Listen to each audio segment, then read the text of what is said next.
hello there. I am Taylor, and you are listening to the Surviving Maine Podcast Deep-Dive interview series. About over a year ago now, I spoke with most of the cast of Surviving Maine Season 4, just weeks after they played the game. So these interviews are untainted by the edited show.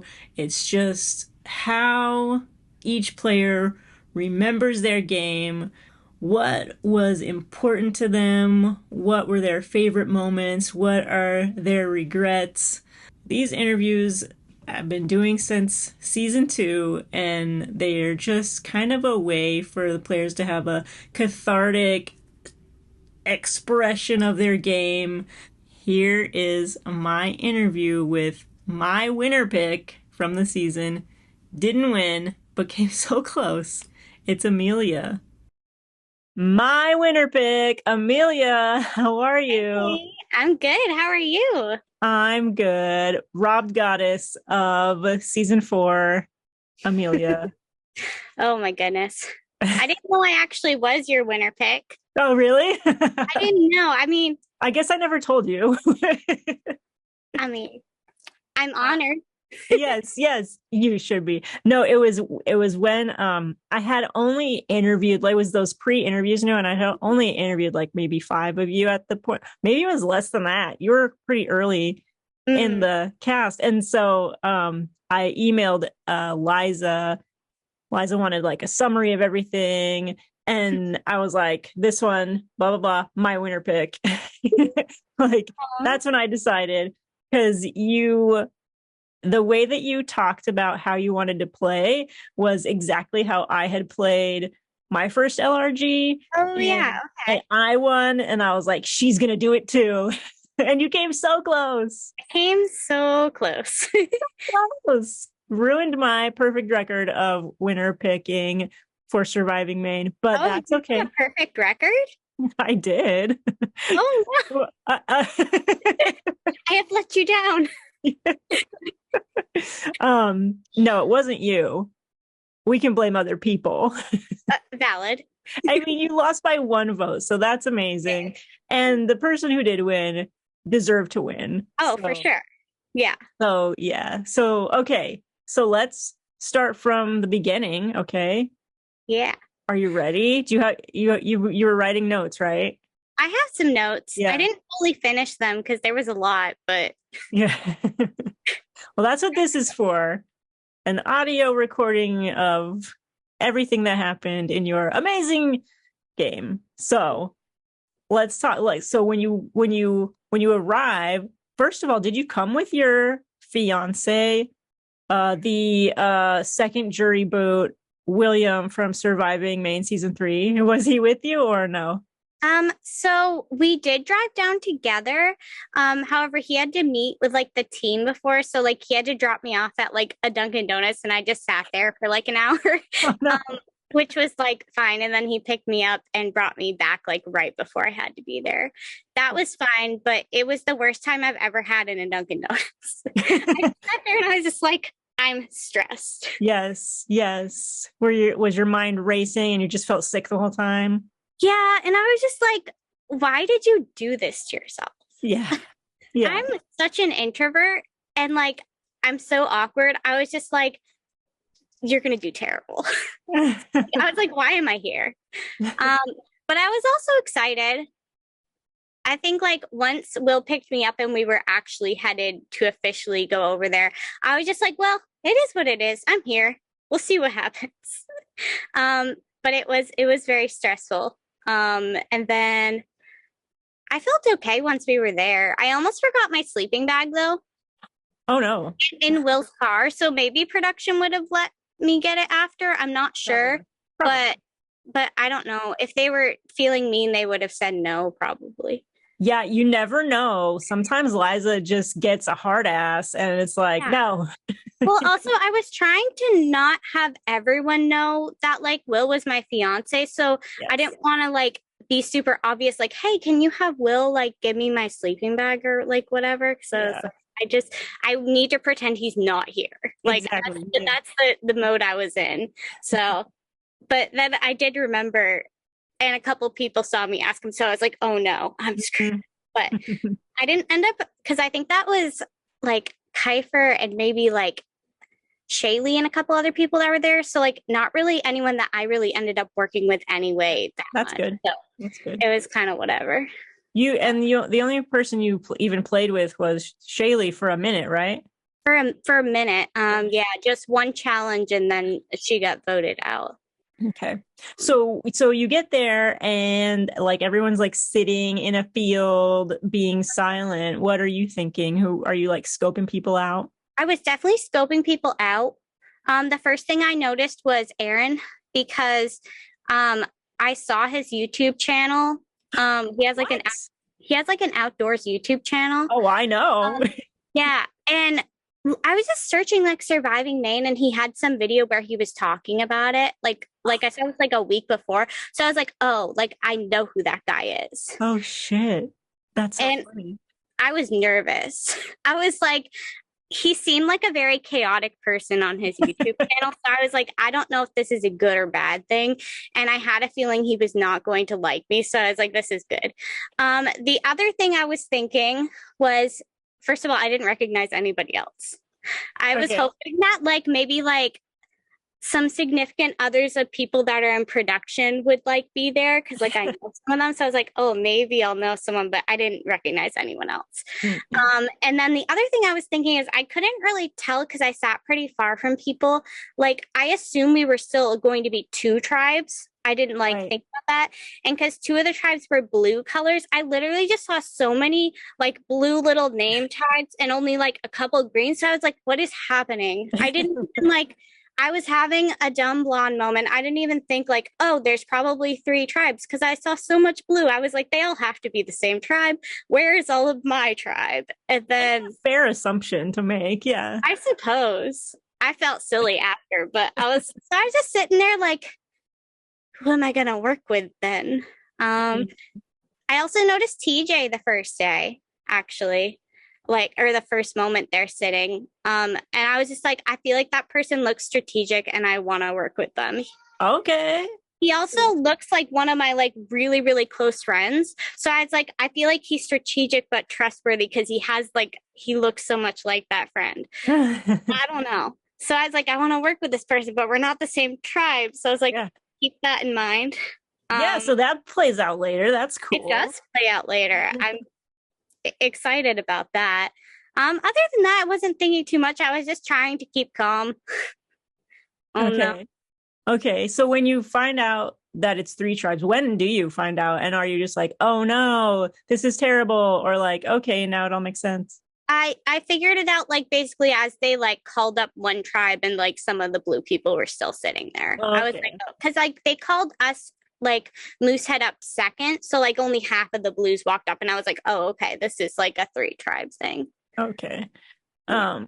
Okay. So when you get up there I guess if you want to talk first about that walk up, what are you thinking about your tribe mates? You have Aaron on your tribe, right? Yes, Aaron is on my tribe. That's fine. I was actually kind of hoping he was going to be more chaotic of a person so I could hide behind him. But he was actually much more calm than I expected. The thing that upset me the most about my tribe is that I quickly realized none of them had ever played any games before, not even online ones. And I was hoping to kind of be the new like underdog hidden behind people. And weirdly enough, I felt like I was the most prepared, at least strategically, for the game. And that was very scary because I felt like I could not hide anything. But they didn't know that, Amelia. What do you mean? They didn't know that though. No, but like they just like they all were new, and I really wanted to play like that kind of game where I could like silently be controlling the vote behind people who kind of actually like are more knowing what's going on. Okay. So like I don't know, it just stressed me out a lot because I was afraid that I was going to be too vocal, and I definitely feel like I was. The other thing is like skipping ahead a tiny bit, is like the first time we went back to our camp, I think it was Dee Dee or someone who decided that like we should never take bathroom breaks away from the whole group. We should just go in the woods if we need to use the bathroom. And I was like, no, This is the worst worst idea. thing that could ever happen. Literally, like, also, like, none of them wanted to strategize ever because they were at that new phase where it's too uncomfortable, I guess, is what I got, at least in the beginning. They were just too uncomfortable to strategize. I might be wrong. Maybe they just didn't want to strategize with me. But for the most part, I really just think everyone was playing it really low key in the beginning. And I was like, actually, I want to make alliances now. Yeah. I was so annoyed about that. However, I freaking love Dee Dee. That walk up, she literally is just like the brightest little light ever. She was talking like nonstop as we were walking up, and I liked it so much. Yeah. Such a sweet person. Yeah. Oh man, so much fun. Yeah. I wish she had been able to stick around. I hope she can come back sometime. I know. So, okay, speaking of Dee Dee, you guys get up to the mats and Liza's like, there's an idol out in the field.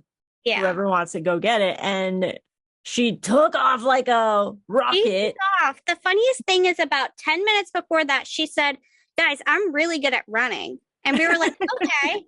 And then she just takes off and we're like, she is really good at running. She's just right. Like, it was crazy. I don't know.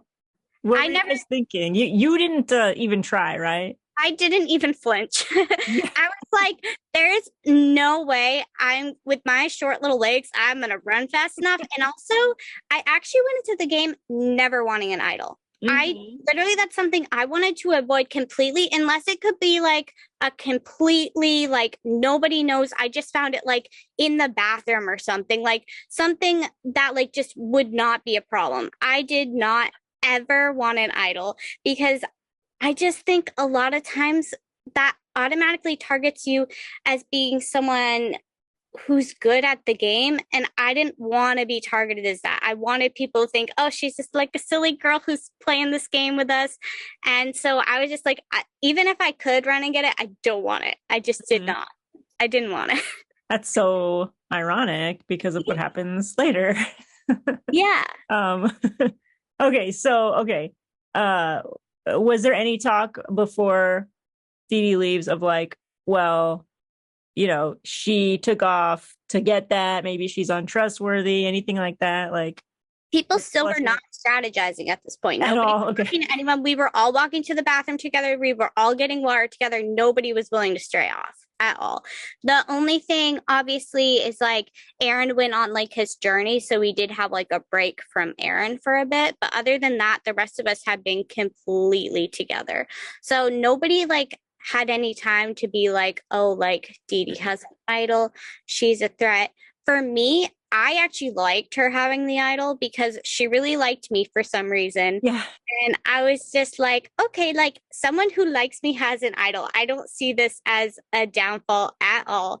Like, I don't know. I do know that like Aaron at one point, like this was after she had already left, but like he like talked about how she would have been an easy vote out, which I think is like really dumb to say after she's already been she's already gone. Like, why? But I don't know. But so apparently he had it in the back of his mind somewhere that like she was not someone to keep in the game. I don't know.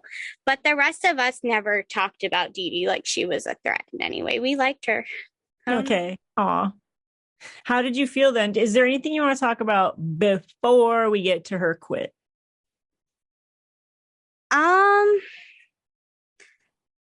I don't think so. I don't think much happened. I mean, like we did a couple challenges, but they weren't like super like significant. I mean, like we did okay, but we didn't do amazing. So yeah, second place, and then second place you again. Lost. Oh, that one. And then second place again. Yeah, but they were just for like the reward, like the little point thing. So we were working okay together. It wasn't like a huge thing. I don't know. Yeah. Okay. I don't know. Okay, so Aaron goes on his journey. How are you feeling about him going on that journey? Um, I was excited because I kind of wanted to talk a little bit of shit about him. I was very excited because if we like had to get someone out, Aaron would be my pick out of everyone. I was feeling great about everyone else. I really just felt like Aaron didn't like me. There was definitely like an alternate universe where I would have been cool with working with him, but like I could just tell it was not going to work with us working together. So I was just like, yeah, he's gone. I'm okay with that. Like, what made you think he didn't like you? I don't know. He just like he didn't like talking to me. And I mean, there's some stuff later on which I'll talk about like after we talk about Dee Dee because it happened like after. Mhm. But he just like he didn't seem to like talking to me. He didn't seem automatically seem to think I was not very valuable to the team. Yeah. So like it just like it felt kind of shitty. So I was just like, I kind of want to like actually play with people. The other thing is he's not as big a Survivor fan as the rest of us. I know he has watched, but he's not as big a fan. So I tend to kind of gravitate towards that mutual like love of Survivor. Like that's nothing against him. That's just like, oh, these people really love Survivor. I want to like talk to them and really work with them. So I don't know. That makes sense. Okay. So he's gone. You're hanging out at camp, doing whatever, gathering firewood, who knows. And then we were actually a game. We were on like those sand dunes. We were throwing rocks, kind of like a bocce type of thing. Right. I forgot about this. It was really fun. It was great. It was great bonding. The vibes were all good until Dee Dee was like, I'm gonna walk away. And we were just like, what? So she just kind of wanders off, and she like kind of wanders off to the side, and then I think Andy was our tribe like handler at the time, so she walked up to him and was just like, hey, can I talk to you for a minute? We were all like so worried because we thought we did something wrong because everything was like all happy and all of a sudden it was not, and we were just like, what's going on? So we just kind of sat there and tried to be respectful and wait to find out what was happening.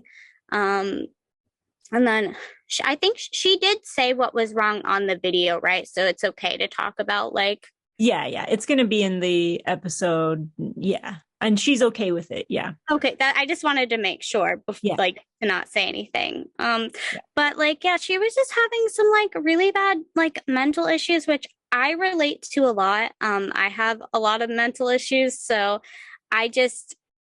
I was really sad to hear that. I don't know if anyone else took it quite as hard as me. Like, I literally felt like I was going to cry because I felt so bad for her. Like, minds are such jerks sometimes. Yeah. And it just made me sad because she was doing a good job. Like, we had just started. She was doing a good job. She also was literally like our lead cheerleader of our tribe. We were just having a good time with her. And then all of a sudden things changed. But like, I'm also like, glad for her that she knew her limits because like especially like for me like I felt like I had a pretty like mentally hard game like at points, and just knowing like how if you're not in the right headspace that can be too much to handle. So I'm glad she didn't have to go through anything too bad if she like enforce herself to stay in the game, you know. But I was sad. I really liked her. I don't know. I'm still disappointed. I need to try to contact her. I don't have any contact info for her at all. I'm going to give you her email address. That's all I have. Oh, well, I appreciate that. Yeah. I'm sure she wouldn't mind. She really liked you a lot. Everyone said it. Yeah. I don't know. So when she goes, she fucking in front of everyone gives you her idol. Gives me an idol, a thing I never wanted. Yeah. A thing that I planned if I ever found an idol to probably give it to someone else as a sign of an alliance. I literally can't even give it to anyone at this point. The target is on me. It's a right here. I was thankful that like the four of us talked, and I was thinking like I really don't want Aaron to know about this. And then Nick just goes, hey, do you think we should like not tell Aaron? And I'm like, yes. My head, I'm just like screaming inside my head. I was just like, I think that's a good idea. I'm like, So everyone knew about it except for Aaron on our tribe. Which Was that like an unspoken thing? Like, okay, now we all know, like, he's the one to go if we lose immunity. I think it definitely was. I mean, Callie and I talked about it, but I never explicitly talked about it with anyone else. Like Callie and I, as far as at least at the time of the game, I thought we really wanted to work together. I, of course, didn't know she had like other friends in the game. So, like, that was not like something I could have prepared for because how would I know that? I did realize a couple days ago that it's really good I got the idol because I don't think I ever could have gotten out of that vote without the idol. And my reasoning is I don't think there's any ways I could have fought to stay in the game because Aaron gives Callie his idol, which I didn't know, obviously, at the time. I know it now, but I had no idea. So she was not going to vote out him. And then the other thing is that did you have something to say? Go on, and then I'll say what I've seen. I've seen a little bit of footage. Okay, because I still don't actually even know, like, Callie and Topher's side of things, because, like, I haven't talked to Topher at all, and Callie doesn't seem to want to talk about the game much, so we really haven't, like, talked much, other than non-game stuff. So you don't know for sure what she was actually thinking? I don't know for sure, but from my perception of it, like, I feel like there's two options. Either she did want to just get me out and go with the group, or she wanted me to get Aaron out, but she just didn't want to do it herself because he gave her the idol. So she kind of like used me to vote him out. But I realized that going with the first option, like, she wasn't going to vote out Aaron herself. Nobody was going to vote out Topher because Callie and Topher like besties. And then Nick is the best one out of at challenges out of our whole group. So if I didn't get the idol and say Callie is unwilling to get rid of Aaron, like, without the idol, there was no way I could have stayed in that game. Okay, now I'm going to tell you that you're wrong. Okay. Okay. And not just to make you feel better, but from what I saw of, the 10 or 15 minutes of strategy talk that I've seen from before that tribal, it was just gonna be Aaron. Like, that was the plan. There was a worry that he might play his idol. He gives his idol to Callie. She's like, why me? But she takes it, right? And then she like immediately goes to Topher. Oh, and Aaron's like, don't tell anyone. She's like, of course not. She goes to Topher and like, look what I got. So then Topher's like, okay, so we're definitely voting Aaron. And the whole time Aaron is only talking about you. He's like, yeah, we're definitely voting out Amelia. I know. And his reasoning just makes me angry. So whatever, that you're not as good at challenges. Well, no, I'm aware because he said a lot of the stuff straight to my face. What a fucker. He's a good, whatever. He's fine. He's a decent human. But like, but fuck that. Yeah. I don't feel great. Like, I don't think like he's someone I would want to hang out with again, but like, it's cool if other people want to go have fun. Go out hunt with him or something.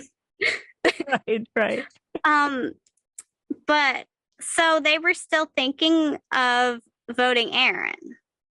Yeah, like they were. So the plan was, so then they like discussed this whole plan, but they want to flush your idol because they want to be the only ones with the idol, right?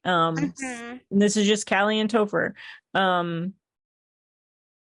They like together hatch this plan of like, okay, we'll vote for Amelia, but tell her to vote for Aaron, just in case he asks for the idol back after you play your idol.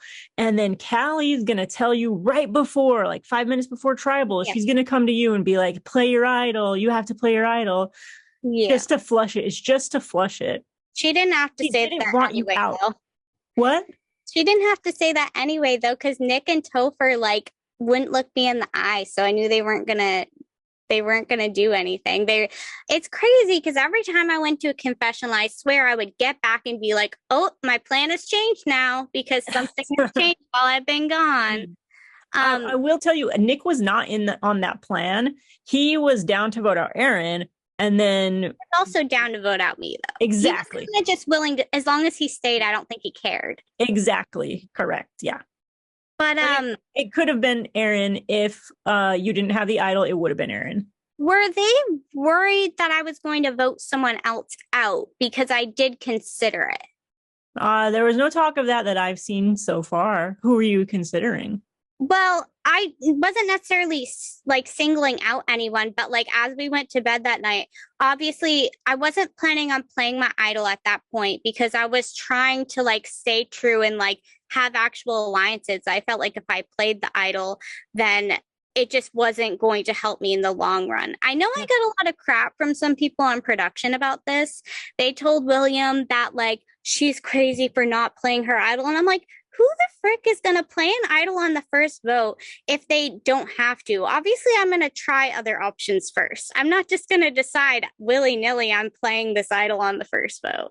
But apparently someone, I don't know who it was. These people, let me talk to them. They're wrong. Okay, go on. Someone just told that to William and I was like, well, no, obviously if I don't have to, I'm not going to use it. What the heck? Obviously. Yeah. But when we went to bed that night, I did just take like, I was probably awake for like a couple hours, just running everything through my head. And I did consider like, obviously I was never going to get rid of Callie. That didn't help my game like in any way because then there's a guys alliance. And then I felt pretty good about Nick just because like, I don't know. I felt like on a regular human level, we connected like personalities wise. So I really wanted to keep him in the game. I was kind of indifferent to Topher, but I knew Callie was close to Topher, which I didn't know how close, but I should have known. No one should have known. That's full. Yeah. That's no. I don't know. But I was just like running through it all.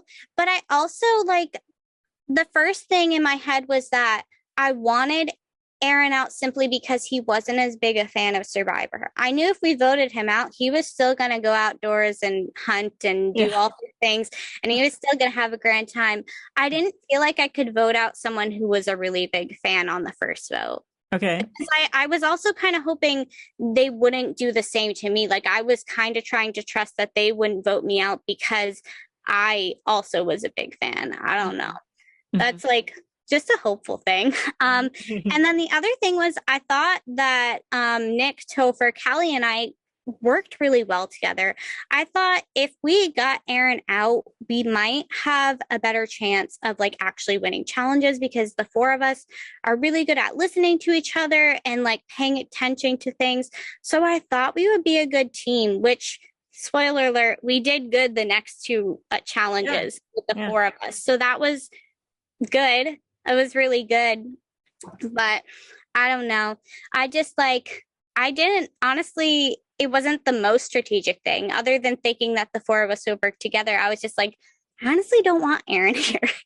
I wanted the other four there. So, but I really did consider it. I was like, should I get someone else out? Because it just, why would I not think of that? And I'm just surprised that they didn't consider it. Yeah. Did you know when did you find out about Aaron's idol? Oh, not till way later. Way later, after merge. That's another big thing that we'll have to talk about. Way after merge. Oh, wow. Okay. So everyone knew about Aaron's idol except for you, and everyone knew about Dee Dee's idol except for Aaron, and he didn't know. Sorry. Well, he knew about Dee Dee's idol. He didn't know about yours. That she gave it to me. We told him that she took it out of the game with her and didn't give it to any of us. So that is like kind of hilariously beautiful that you were the only two people who didn't know about each other's idols. Okay. I really thought like, I didn't think he had an idol because when he came back from the journey, everything he said just sounded so confused. And I honestly just thought he was so afraid. And that's why he was like mumbling over his words. I thought he was just so afraid that he was going to get voted out. I should have misled that or I misread that. And I should have realized he was actually just nervous because he found an idol and he didn't want people to, or didn't want me to know. Yeah, right. Yeah. I think it might have been, he told Nick and Topher about it. And then the next day, or it might have been that same morning. I don't know, but Callie found out the next day, right? I don't know. Everything I saw was from that morning. Yeah. So far. So yeah, Callie really didn't want you out because she said it either to someone or in a confessional. She said it, if Amelia goes, I'm next. Yeah, she said that to me, actually. I haven't seen any footage of her talking to you. So she really meant that. She really meant that. I thought she did, but I don't know. Things change real quickly. They do, yeah. But I honestly don't think you would have been in danger if you didn't have that idol. Well, that's good to know. I had no idea. I think it might have been a 3-2 or a 4-1, like it probably would have been. I don't know. A 3-2 or yeah, it would have been a 3-2 or a 4-1 against Aaron, depending on what Nick decided. Exactly, because Callie and Topher didn't trust Nick at that point because I didn't either. So you didn't either. But why didn't you trust him? Because they didn't trust him. I'll tell you after. Why didn't you trust him? Well, because Nick was the first one that stopped making eye contact with me. This was a little earlier. Okay. And I just he's a very personable person. And I feel like he looks at you when he talks to you genuinely, and he wouldn't look at me. So I was like, I don't trust him anymore. There's a one conversation with Callie where I was talking to her about Nick because I was like, I don't think he's with us. Mm-hmm. So I don't know at what point in the timeline this happened. It was definitely before that vote, obviously. But yeah, in that, I don't know. Yeah. So, okay, well, that makes sense that he was the first to stop looking at you, because I think with Topher, it was just an act. Because he didn't want Nick or Aaron to see him talking to you or looking at you, maybe. I'll find out later. He literally had his baseball cap like this, and I was sitting over here, and he just had it like this, and he wouldn't look at me, and I was like, okay. Oh, God. Okay. So Nick was the first person Aaron told about his idol. And that makes sense. And then when Aaron talks about his idol next, it's with Nick and Topher, but Topher and Nick had already had a conversation, and Nick didn't tell Topher about the idol. Then Aaron tells them both, and Topher just like, oh, how interesting. Like, Nick knew about this and didn't tell me. So he tells Callie that, and she's like, yeah, we can't trust Nick. So Nick kind of fucked himself over pretty early as far as getting a solid alliance. And so he never really had a good solid alliance because none of you guys trusted him. Yeah. Right. It's actually one of my first confessionals where I was talking about the tribe. Nick was the person I wanted to work with most on my tribe. Yeah. And I'm just like, buddy, you missed your chance. Yeah. Yeah. He was taking the wrong opportunities. Okay. So that happens. Do you want to talk anything about, did you feel really cool playing your idol or anything? I actually felt really shitty because I really thought they wanted me out. I know that Callie didn't necessarily, but obviously I didn't know about Aaron's idol or any of that situation. So at this point, I'm just looking at my tribe unanimously tried to vote me out. Mm-hmm. So I felt really shitty. I just was now I have to stand here awkwardly with these people. So that's fucked up. So you just thought you were at the bottom when really at that point, I would think Nick was at the bottom after Aaron goes, but because everyone's just voted for you and they didn't tell you, nobody told me anything. Yeah, I understand why. Was that was a good play, and I'm like, oh, okay.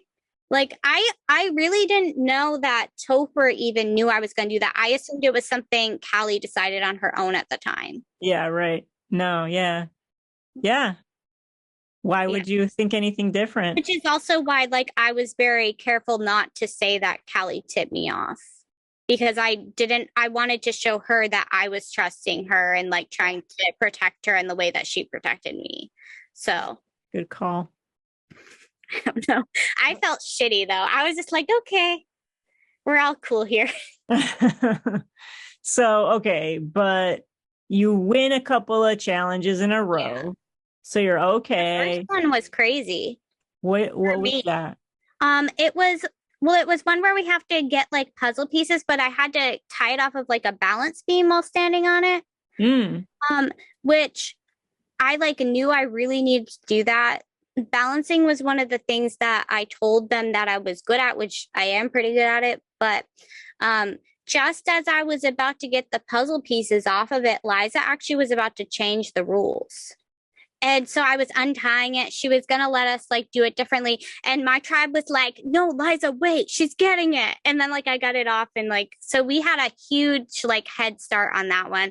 So Nice. I felt really good because I was like, I really need, like, if they voted me out because I'm not good at challenges, like I really need this. I was like shaking so bad. I was like, I need to get this. And I did it. So that was good. Yeah. And you know what else? You know what else, Amelia?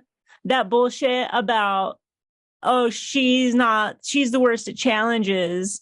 Oh, guess what? You vote out a big giant man and you guys just win. Yeah. Yeah, we were hitting a stride.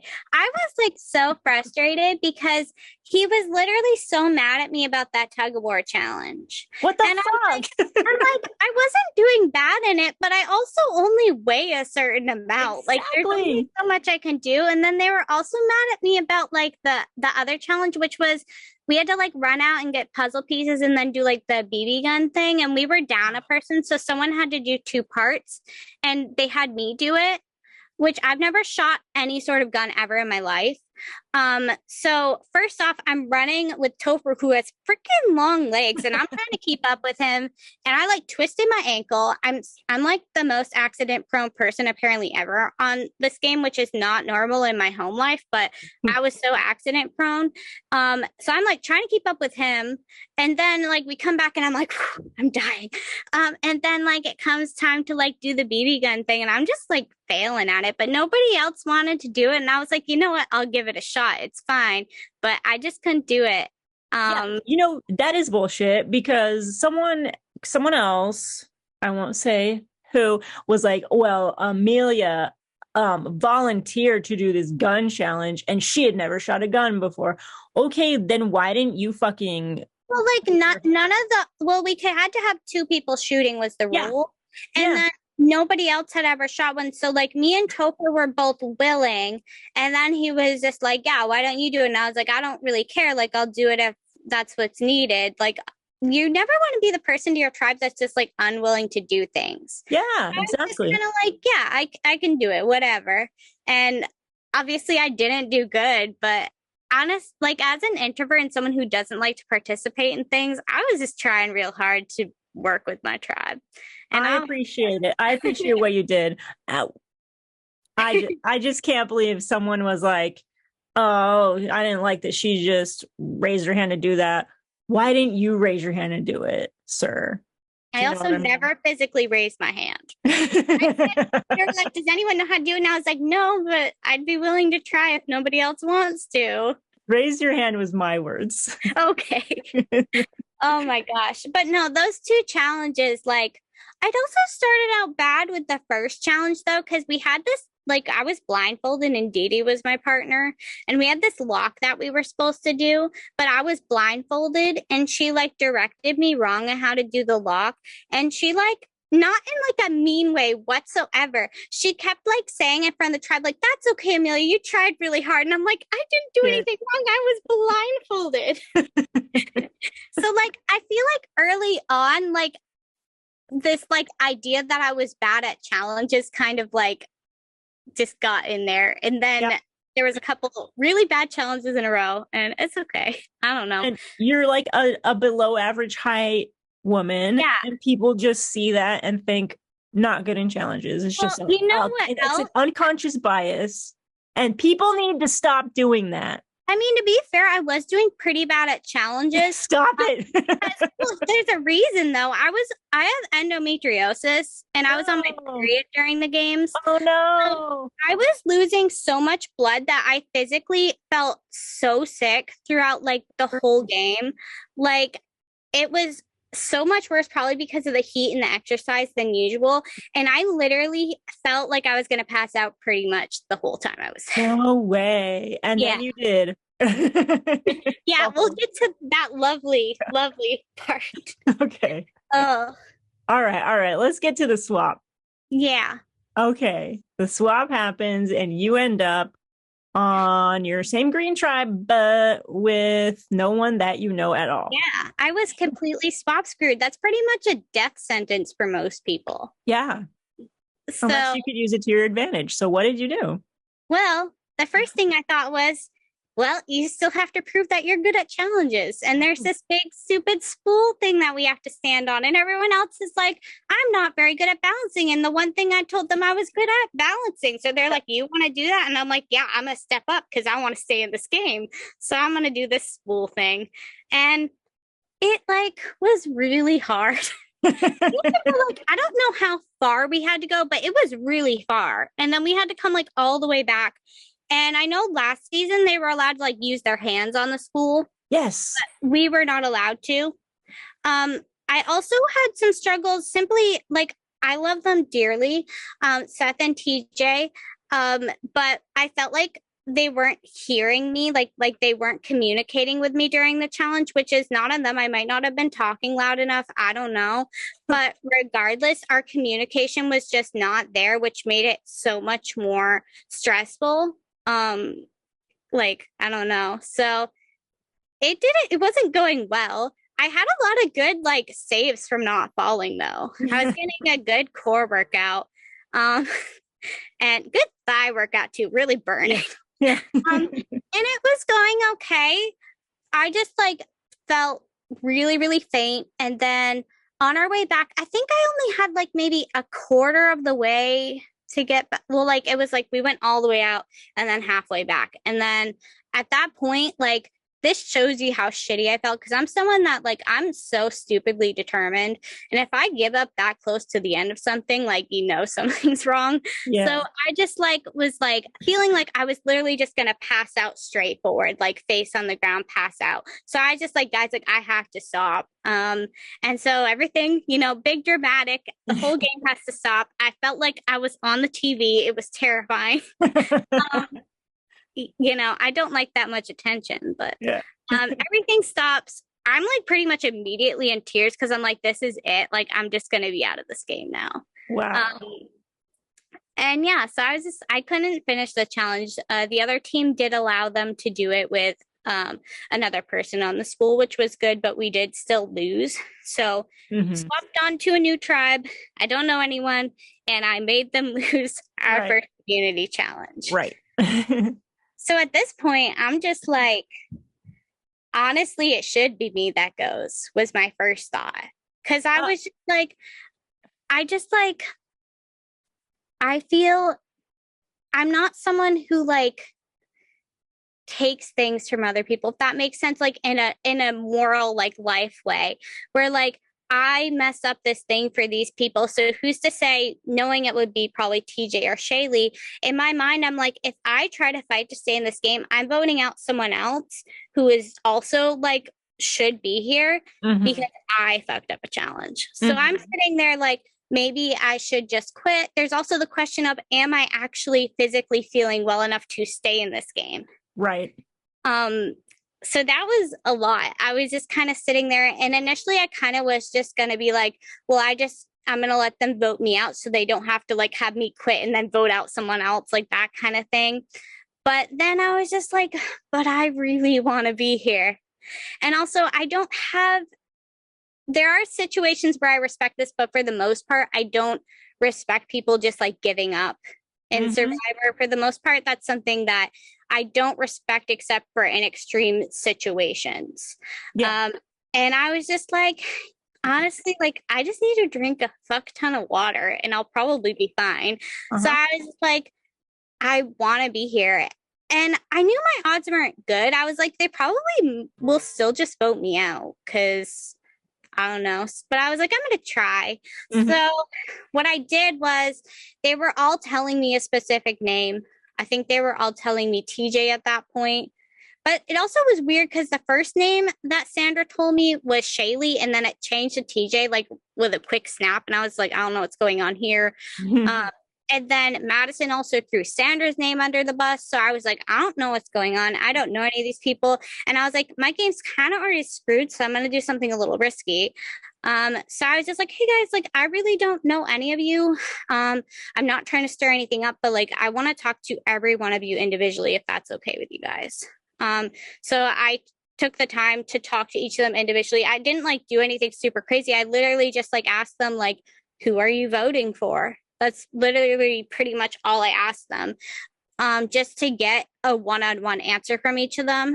And like everyone who was from Sebago said TJ, except for Shaylee, who told me what was the truth, which was that we're telling you TJ, but it's going to be Shaylee. That's what she said to me. Who did? Madison told me this. So she actually told me the truth. Yeah. Which I kind of believe, because the fact that she threw Sandra's name under the bus earlier made me believe she was like a very like, I don't know, kind of spunky player, willing to say things and kind of stir things up a little bit. So I actually believed her answer. I believed that they were lying to me about TJ and it was going to be Shaylee. However, at this point, I was preaching to like Sandra that I really wanted to be her number. Like I wanted to just stay in the game and I really wanted to work with her. Mm-hmm. So even though I was pretty sure that they were going to be voting out Shaylee at this point, I wanted to vote with who they told me to vote, because I wanted to prove to Sandra that like she could trust me and I was going to trust her word. So I voted for TJ. And I was pretty sure it wasn't going to be me, actually, which was cool. And I was also very excited because, like earlier, like I said, I wanted to work with TJ. So I was like really hoping that that was the truth, because I wanted to work with him. Yeah. I wasn't too worried about putting his name down, because he and I did have a conversation and he was like, yeah, I mean, like at this point, like it's probably going to be me, but you should just like do the numbers like you were saying, just go with them. And I was like, yeah, that's probably what I'm gonna do. And so I like, it's not like I lied to him, so I wasn't worried about us not being able to work together if I don't know. Yeah, no, that's the same thing he told me. So, yeah. I'm so curious though, why didn't, like, if Madison really thought Sandra was a threat, which I believe she did, why wouldn't she try to get, because there was 4 of you. Oh, but TJ lost his vote. Did he tell people that he lost his vote? I think he did. Okay. Yeah, he did. Yeah, we wouldn't have had enough unless she could have gotten Seth or Adam to vote with us. She could have gotten Seth, though. Maybe not. Seth for sure, but at the same time, at that point, I think Seth was trying to be very trustworthy to all of his tribe, because they wanted that big tribe strength, and he was probably really believing in that at the time. I think of all of them, he was probably the only one who really believed it. Yeah. So. And that changes quickly. So you guys, you vote out Shaylee, and that's sad, but you get to work with TJ now. Do you like make amends with him quickly? I don't think we even had to make amends. I feel like it was an unspoken, like, we're kind of on the bottom here. Let's see what can happen. I think we both knew that, like, we were just not in a good place, either of us. So it wasn't like at any point we were necessarily against each other, if that makes sense. Yeah, totally. Okay. Totally. So, okay. So the next challenge happens. You guys win. And then it's at night, you're like probably sleeping, and they're like, hey, go gather some firewood. You weren't sleeping? No. When they got us for tribal? Yeah, it was like probably 11 p.m. So I was the last confessional that night. Oh no. I also was like feeling honestly pretty shitty with my tribe at the time. Okay. I liked them all as people, but like I didn't feel, and maybe that's just me as being like an introvert, I felt very awkward back at camp with them. For one thing, it was kind of weird because it was like my camp going back with a bunch of new people, which was a little weird. And I did like all of them, but I felt very awkward. And then there was a situation where like there wasn't enough room for everyone in the like area we were sleeping in, which is fine. I ended up I wasn't going to sleep in the area with them. I was going to sleep away from them, which felt really shitty at the time. Because like in my head, I was like, does this mean like I'm out? I was just like, I don't know. Because if you're not sleeping with your tribe, that doesn't feel good, even if there's nothing to it. Truthfully, I think they were all just tired. And while I was at my confessional, they were like, we're going to all go to bed and we're just going to let Amelia fend for herself. And I'm like, okay, whatever, that's fine. But I wasn't sleeping. I was like laying there, like just feeling like crap. I was kind of honestly feeling like the next person was going to be me just because. Nobody led me to believe this. I was just kind of like not feeling good with my group at this time. Damn. So I was just kind of laying there. I was like, and I was actually laying there being like, I really would love to do like tribal right now. Cause I just like, I didn't want to sleep there another night if I was just going to get voted out in the morning. Oh, I had to like leave. So I'm like awake. And when Liza comes in, my head's like, yes. Oh my God. So like you should have seen how quickly I got up, got all my shit together, and I'm just standing there waiting for the rest of them. I'm like, let's go do this, guys. Whether I'm here or not, I'm excited. Let's go. Wow. Everyone else was definitely sleeping. Mm-hmm. Yes. Yeah. I'm sure they all were a little upset, but I was excited. Yeah, that's so wild. Okay. So then you find out it's this fire making challenge. And were you like, oh shit, I'm not going to get voted out because fucking Seth is good at fire? Oh, the fire? Oh, wait, I'm a little bit behind. I was talking about right before we went to tribe. So this was after this challenge. Oh, I think I jumped ahead. Okay, so people were not asleep when they came and said, collect firewood for... Nope. No, we were just hanging out. Up? Okay. Yeah, we were just hanging out. We knew there was one more thing because we heard someone say something about set up something, and that's all we heard. I assumed it was fire because I didn't know what else we could do in the dark. So we were all super excited because like Seth is freaking good at fire. Okay. At camp, he can start it so freaking quickly. So we were really excited to do that challenge. And then it was, yeah. So they went to bed after losing that challenge. Oh, tribal will be in the morning. That's the way it was the first night. Yeah. Right. So you're like, God, I wish it was tonight. And then it was, and you're like, fuck yeah. Yeah. That's so weird, but okay. I mean, that makes sense. If you think you're the one going home, like, yeah, I don't want to fucking sleep with all the tits. I didn't necessarily think on going home. I was kind of just like really unsure. And I was just like generally not happy with my tribe. And I also didn't want to sleep alone because I don't like creatures at night. I was like, I'm not going to sleep out here. I'm not having a good time. I know at one point Adam mumbled to me, there's room in here, but there definitely was not room in there. There was no room. I would have had to lay on top of someone if I wanted to sleep in there, which I don't really want to get that friendly with people. It's only a 4-day game. Exactly. Yeah. It's too soon. So was there any strategy talk then between losing that challenge and when everyone went to sleep? Not too much. I mean, for a lot of people, I'm sure there was. For me, pretty much Sandra just told me it was going to be TJ at that point, which I believed because I kind of assumed they were keeping their like tribe strength or whatever. But then after we were like all woken up and we were walking to tribal, we kind of like split off a bit, and Sandra was with me and TJ. Adam might have been there too. I'm not sure. Was Adam there? I think so.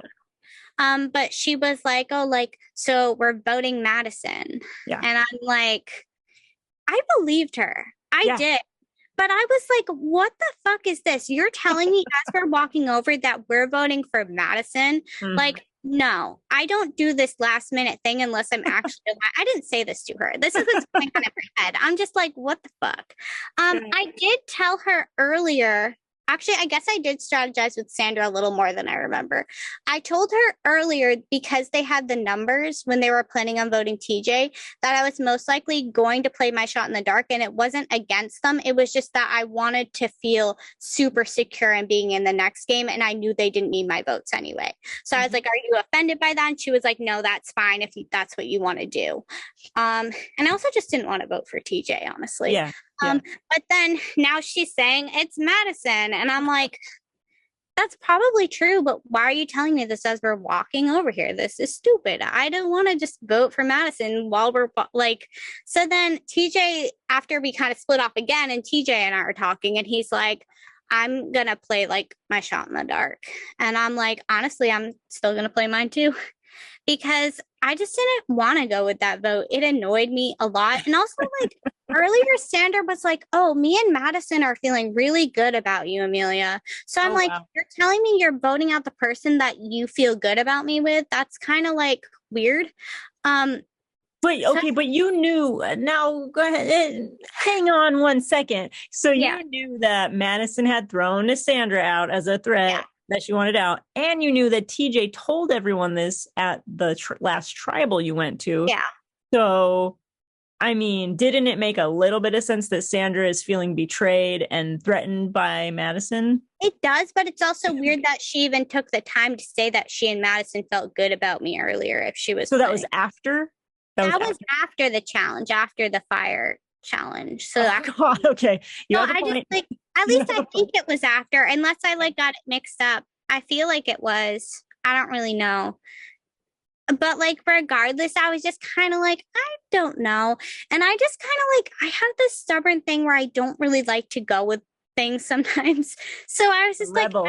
and I was just like, I'm probably going to play my shot in the dark. I still want to play my shot in the dark. I knew Sandra would probably forgive me because I did originally say I was going to play my shot in the dark. And I was looking at the numbers, if she and Adam are telling the truth, the worst case, it's going to be a tie if the four of them are voting, because Seth, Madison, Adam, and Sandra. So it's worst case, it's going to be a tie, which is not the worst situation to be in. So I just kind of nah, I'm just going to play my shot in the dark. Yeah. Most of the time, shot in the darks aren't that actually successful at helping you anyway. So I was just kind of I'm going to use it. I know there was the twist with them this year, but I didn't feel like I would end. I probably would have just ended the game with a shot in the dark in my bag if I didn't play it. Sure. Yeah. Yeah. I don't know. I know this is late at night and you don't really have time to think when you're walking over, but did it ever occur to you, maybe go to Madison with this information and be like, hey, let's vote out Sandra? Because you would have had not have time. We didn't have time. We were walking in separate groups, kind of down to tribal. And then when we got there, we're not allowed to talk. So people do anyway, but I'm glad that you didn't. I know they do. But the other thing is, at this point, there wouldn't be enough time to actually formulate a plan. And also, I needed Sandra to think I was a number at this point. That was preserving my game. I definitely didn't want to stay necessarily with her forever, but I didn't think this was the time to go away from that, if that makes sense. Yeah. No, it totally does. It totally does. All of that does. Okay.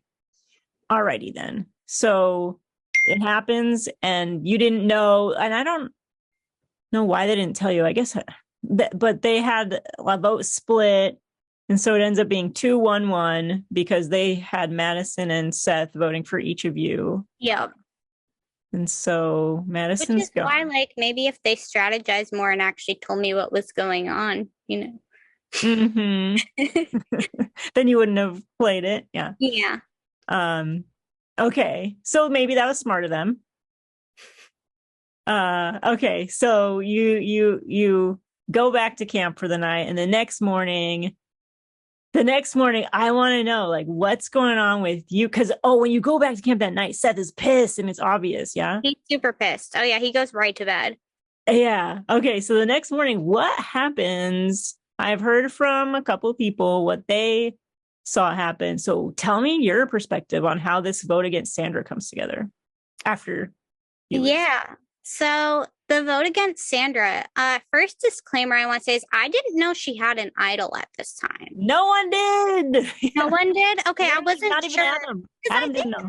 I'm pretty sure I asked like I think I asked Seth, I was like, oh, do you know if like Sandra has an idol or anything? And I think he was like, no, I don't think so. And I was like, okay. So that's good.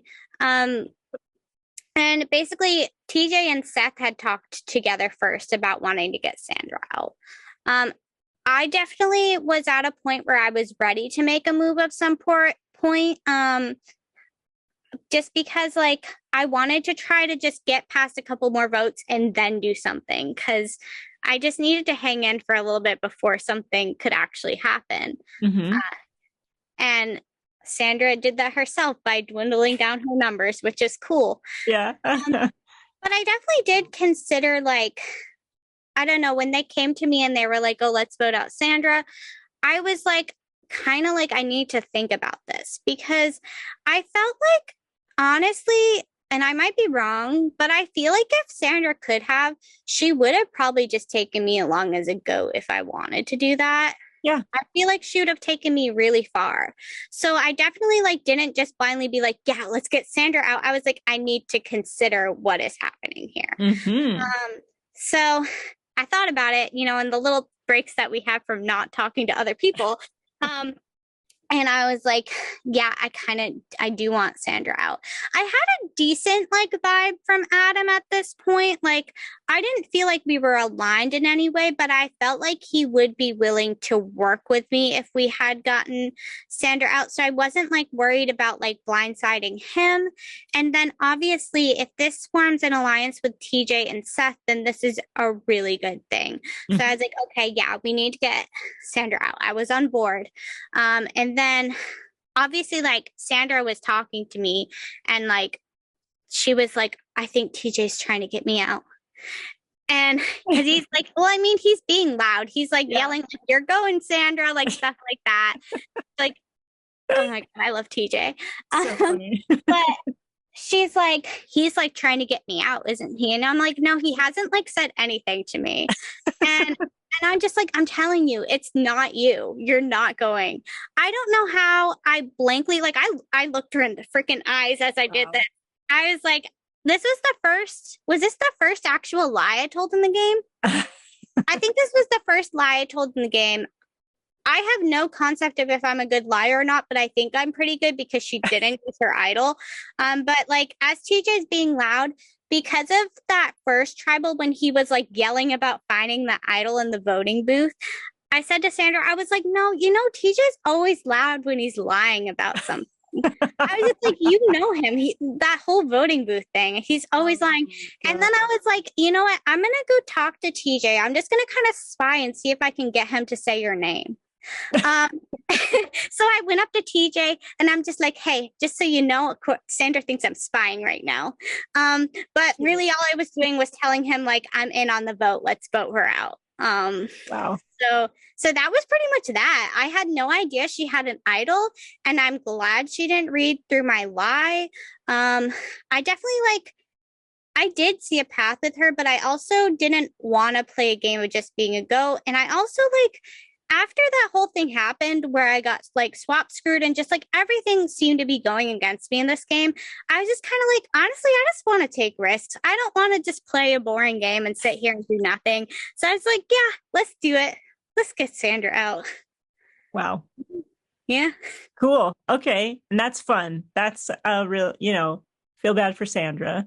I do too, but also she's like, it's a compliment, like, because she's so good at what she does. She's so good at it. Yeah. And she did better this game than she did on her first one. So she's improving each time. That's good. All right. So going into the merge then, considering everyone you've worked with up to this point, who are you feeling the strongest about? At this point, I feel 100% the best about TJ. He is like the person I would want to go to the end with technically. And I say technically because realistically, I knew if we were making these big moves together, I would probably have to either make a big move without him or get him out so that we're not too close together. Because if we were in a final tribal together, people would naturally assume every single vote was his because I'm introverted and I can't I can't. I just can't. And also Okay. he is very like vocally strategic. So it's very easy to be like, oh, he's got everything down, which he definitely does have everything down. But like, yeah. So technically speaking, TJ was my biggest alliance. I wanted to go as far as I could with him. And then I also still felt good about Callie because at this point, I'm like, she's tipped me off about the idol. Like, I still want to work with her. And at this point, that's still pretty much all I have. I didn't feel as good about Seth as I thought I would. And I think that's just because he was so quiet. I didn't feel like he was talking to me. And I realize now that that's just because he's new to Survivor stuff. But at the time, I thought like he just like didn't want to strategize with me and he didn't want to work with me. So I wasn't sure how I felt about him. I definitely didn't feel like he was a threat, but I wasn't like, yes, I want to work with this person 100% because Gotcha. I don't know. Yeah, no, I mean, he wasn't talking he doesn't, I don't think he even knows today how to strategize and that's important to do in Survivor, right? I think he like progressed so much throughout the game though. I am incredibly proud of him.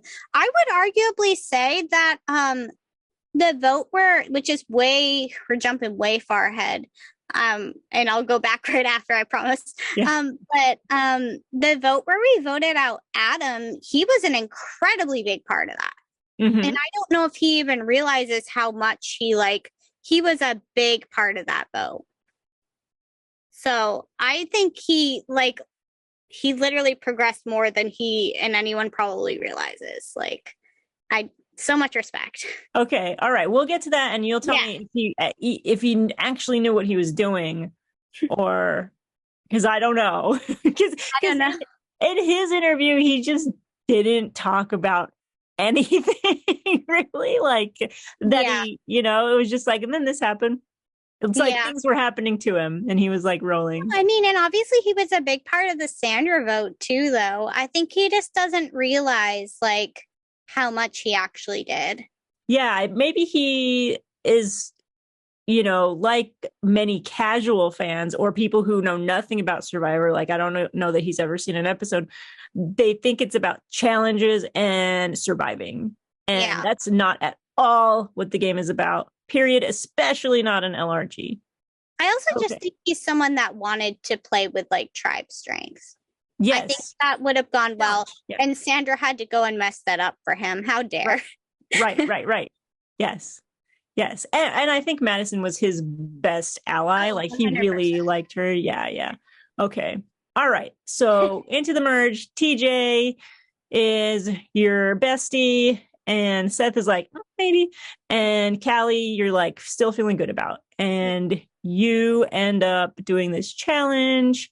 And you do not win. You're not safe. You're at risk of going home at this merge. And then get food. And I'm still the only person who has not had a meal yet. I heard this. Amelia gets no Amelias. Yeah, the whole time, right? Yeah. That sucks. I remember. Wait, you guys. Wait a minute. But you didn't even get rice. We did get rice when we got a scoop. When we lost the fire challenge, Liza asked the other team if they were okay with us getting a bag of rice. Right. Okay. So that night 2 or night 3? That was night 2. Night 2, so you went a whole day with nothing. Well, we had more rice the next day, so we made more. We didn't need it all the first night. Okay. So you did get a scoop of rice. Yeah. Each day. Yeah. The first day, obviously, I didn't get anything the first day at all. And then the second day, I had like 2 crackers. Crackers? Yeah, we won crackers when it was, when we were the original Moose Head, it was only 4 of us. We won crackers. Okay. Like peanut butter crackers. Okay. Yeah. Okay, that's something. It is something. I just was like, I didn't get an actual meal. Everyone else got actual meals. I was like, this is the spaghetti and then the merge feast. You were really the only one who didn't get either. I'm the only one who didn't get either, I'm pretty sure. Yeah, that's fucked up. Okay. So you're at risk and everything, and then in walks the exile people. How did you feel about that? Um, I was really nervous that Sandra was going to win, which I thought was yet another death sentence for me. So I was like, this is not good. I do not want Sandra to win this. So like, as I was watching, I was like low key, even though like I didn't know Lauren at all, and I actually didn't have any thoughts of wanting to work with her. I wanted her to win because I was just like, this person is not going to target me, like at least immediately. So I have no problem with this person winning. I want this person to win. So I'm just, I also knew that like Seth kind of liked her. So I was like, I kind of like Seth. So like, I might be okay with this. Yeah. So I was like, well, I mean, I like Seth. To be clear, I love Seth, but yes. I kind of like Seth. I don't know.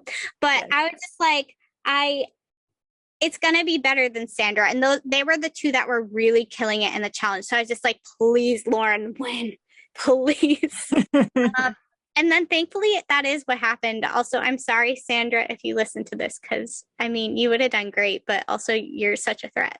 Yeah, it's all compliments for Sandra. But yeah, so I was just kind of like holding my breath. Okay, so then Lauren wins and you're like, phew, yay, maybe a possible ally. And did you end up, I know like maybe early in like strategy talks, people are kind of bringing your name up, but no one votes for you at this. One person votes for you. I forgot about that. At this tribal. This was really scary going into it because unfortunately, like, so TJ and I both were there, the 5 that weren't safe.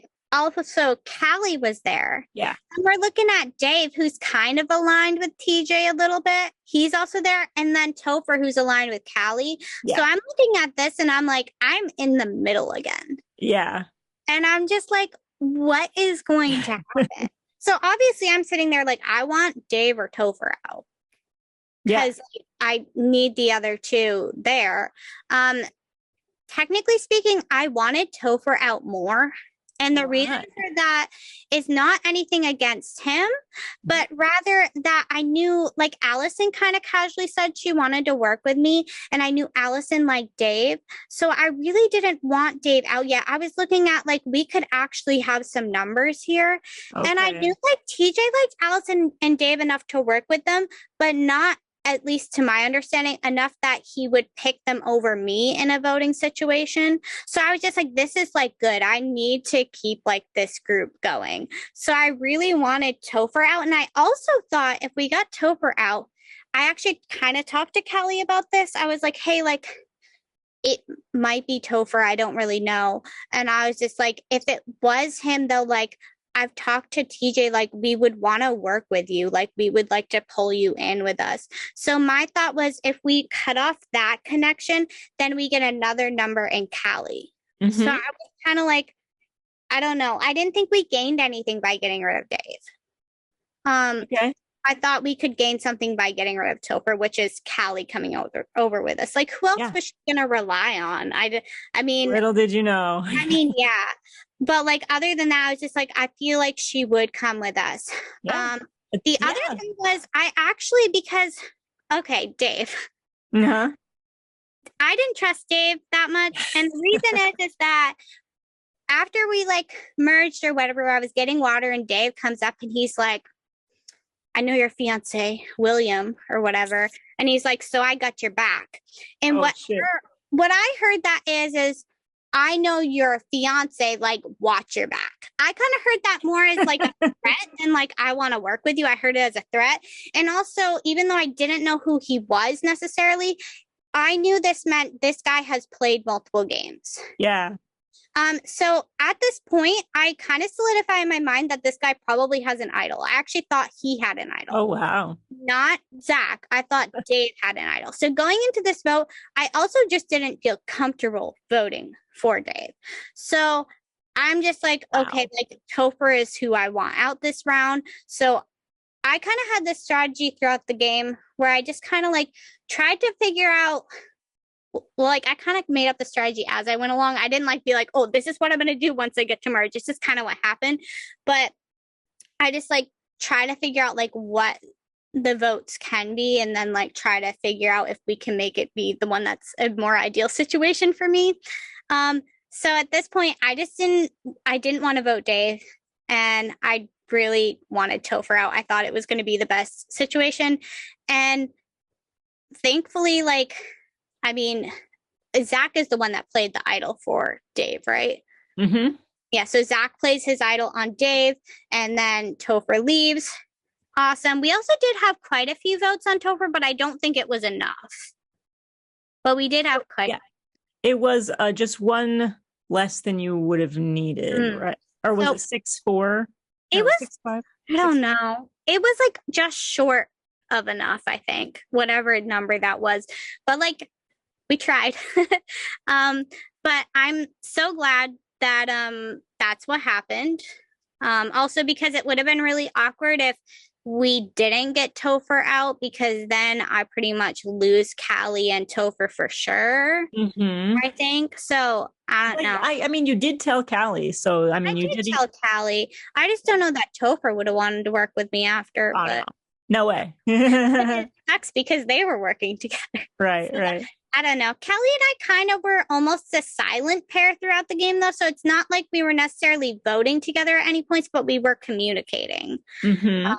So that was okay. I wasn't too worried about like actually losing her, but I still it wouldn't have been great if we didn't get Topher out. So I was happy. But Zach did vote for me. Yeah, what's up with that?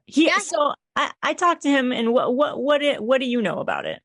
So he talked to me after. Yeah. And he didn't really give me much of a reason why he voted for me, but he told me, he was like, this is right after the vote. Like we're heading back to camp. Like he's like, oh, like I voted for you, but I still like want to work with you or whatever. And he just like, he's very like awkward. And I'm just kind of like, yeah, like, well, like I didn't go. So whatever, like, I'm not going to hold this against you.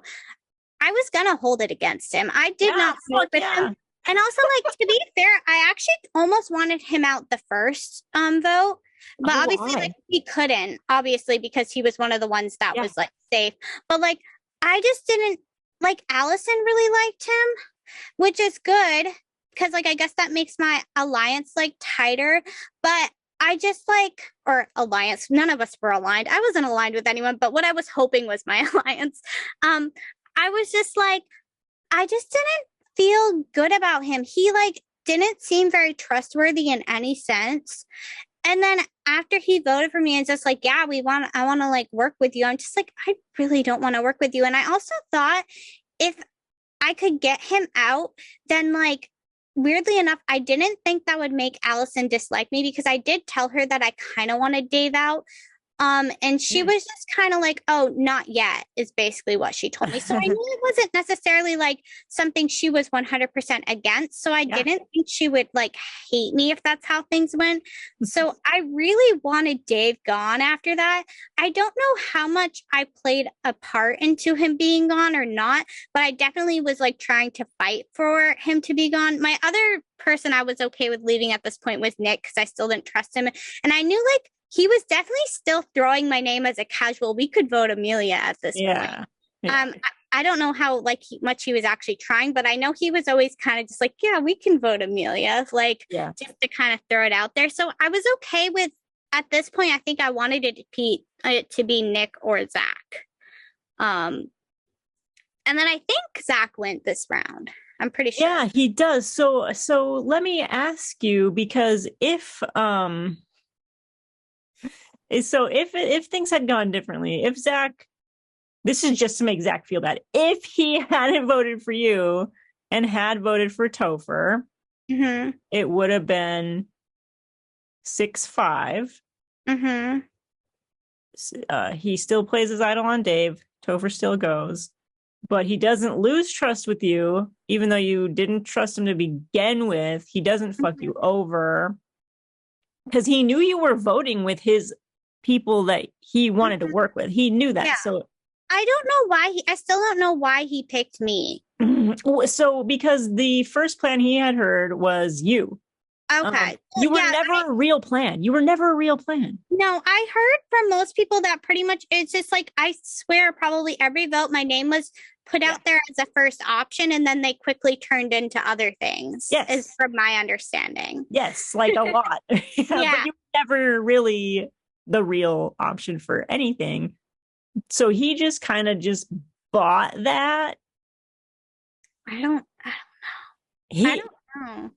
And then I got annoyed because so after we voted out Topher, we're all like strategizing again after our next challenge, whatever it was. I don't really care. I know I didn't do good at it, whatever. balancing a ball. Oh yeah, that one. But the thing, it was so weird though. After we like we kind of merged, but like 5 of us were in danger or whatever. I felt like nobody was talking to me. Then after we vote out Topher, we get back to camp. Everybody's talking to me 1,000 times. I felt like I was going to die. And Dave is talking to me like, he talked to me like 4 or 5 times before the next vote. And I was just like, that is too many times. He had just gotten his name written down 6 times, right? I mean, sorry, not Dave. Oh my gosh. Zach was talking to me like several times. It was Zach. I'm saying the wrong. Oh my makes God. sense. No. Okay. So we had just voted out Topher, and Zach, when we get back, Zach is talking to me like literally so many times. And I'm just like, if you can't get your mind straight about what's happening, like, I don't really want to work with you. Like, you voted for me, and you're also like scrambling so hardcore that I can't take it. Okay. So I don't know. I don't know how much I helped in getting him out, but I know I was pretty blatant with most people that he is who I was voting. So he was gone. Yeah. So it seems like everyone is on board for Zach going out because of what he just did. Yeah. He like blindsided most of his people. He blindsided his own people that wanted to work with him. And like for no reason. He could have told like people what he was doing, and they would have just been like, okay, like why not? Listen, you should listen to his podcast because he does have. I don't listen to every podcast. Okay. I need to know all the things. He acknowledges that it was a stupid move. I think it was so dumb, but when he explained why, it made sense, like with what he knew and with who he wanted to actually work with, because like Sandra was his number one and Sandra's gone. Right. It does make sense that he felt like backed into a corner. He's now really sketched out by Adam, and you'll find out why when you hear more about that. But but I'm just so, stupid move causes him to go home next. But I'm just wondering, like, what could he have done differently, and how could this game have been turned around if he doesn't vote for you, and then it's like you, TJ, Zach, Dave, Allison, and Lauren would never work with Dave. And if you got Seth, because you probably could, right? Yeah, probably. You probably could get Seth to vote for Nick or Dave. Yeah. But not Dave, for Nick, because that's I know what you're saying. Yeah. So, I just like, was that ever on the table, or would it have been if Zach hadn't written your name down? Maybe, because I was thoroughly considering wanting to get Nick out, honestly. Yes. So I think maybe if Zach hadn't written my name down, I probably would have gotten Nick down, because I was assuming that like he was the one that was casually throwing my name out there at the start of everything. So I kind of just wanted him gone. Fair. Yeah, that makes sense. Okay. So it like, just to make Zach feel so dumb, if he had just not written your name down, things could have turned around. It would have been Nick next. And then he's in the majority with you and Dave and Allison and TJ. And what are you going to do? Who knows? Steamroll through everything. You still have Callie, so you're probably still going to make it to final 3 anyway. Yeah. I mean, I probably would have been okay with keeping him maybe For a while. for a little while. Okay. So that doesn't happen, and you end up voting for Zach with everyone else. And Allison knew. Were you one of the people who told Allison, like, hey, we're voting Zach? Um, I probably told her I was voting Zach. I was Mhm. pretty like honest. I tried to be really honest with people throughout most of the game. And the reason I wanted to do that for the most part is that if I was blatantly honest with them, I felt like they wouldn't know when I was lying to them. Yeah. I was just kind of like, even when it didn't necessarily serve me, but I knew it didn't necessarily put me in danger, I kind of just like blatantly told people what was happening. Okay. I don't know. So I probably told her. If I didn't, it was probably just because there wasn't time. Okay. All right. I don't remember though. Yeah. So, okay. So at this point, then, now Zach's gone. Who are you thinking you're working with closer than with anyone else? At this point, I feel good about TJ and Allison. Okay. I still don't feel great about Dave, but I'm like okay with him because he's like strong with Allison. So I'm like, this is okay. I'm kind of trying to keep like Callie and like Nick as like a backup option, maybe Adam a little bit. Like I'm trying to not like close the door, but like also kind of I guess also though, I never told anyone I was in any alliances. Whenever someone asked me, I was kind of like, "Oh, I'm just doing this vote by vote." The only person I ever like said like I want to like work with you and like be in an alliance was TJ, I think, because we at one point we said like, "Oh, like we could be like final two maybe," but it still wasn't the most solidified thing. Like other than that, I really didn't ever feel like I had an alliance. I felt like I kept my options open. You were like a super floater. Yeah. That's a compliment. Okay. So, okay. And so, okay. Was there ever any thought of like, what is Seth doing? It seemed like maybe, and maybe you can't answer this, but like whoever went to Seth first and told him who to vote for, he just did.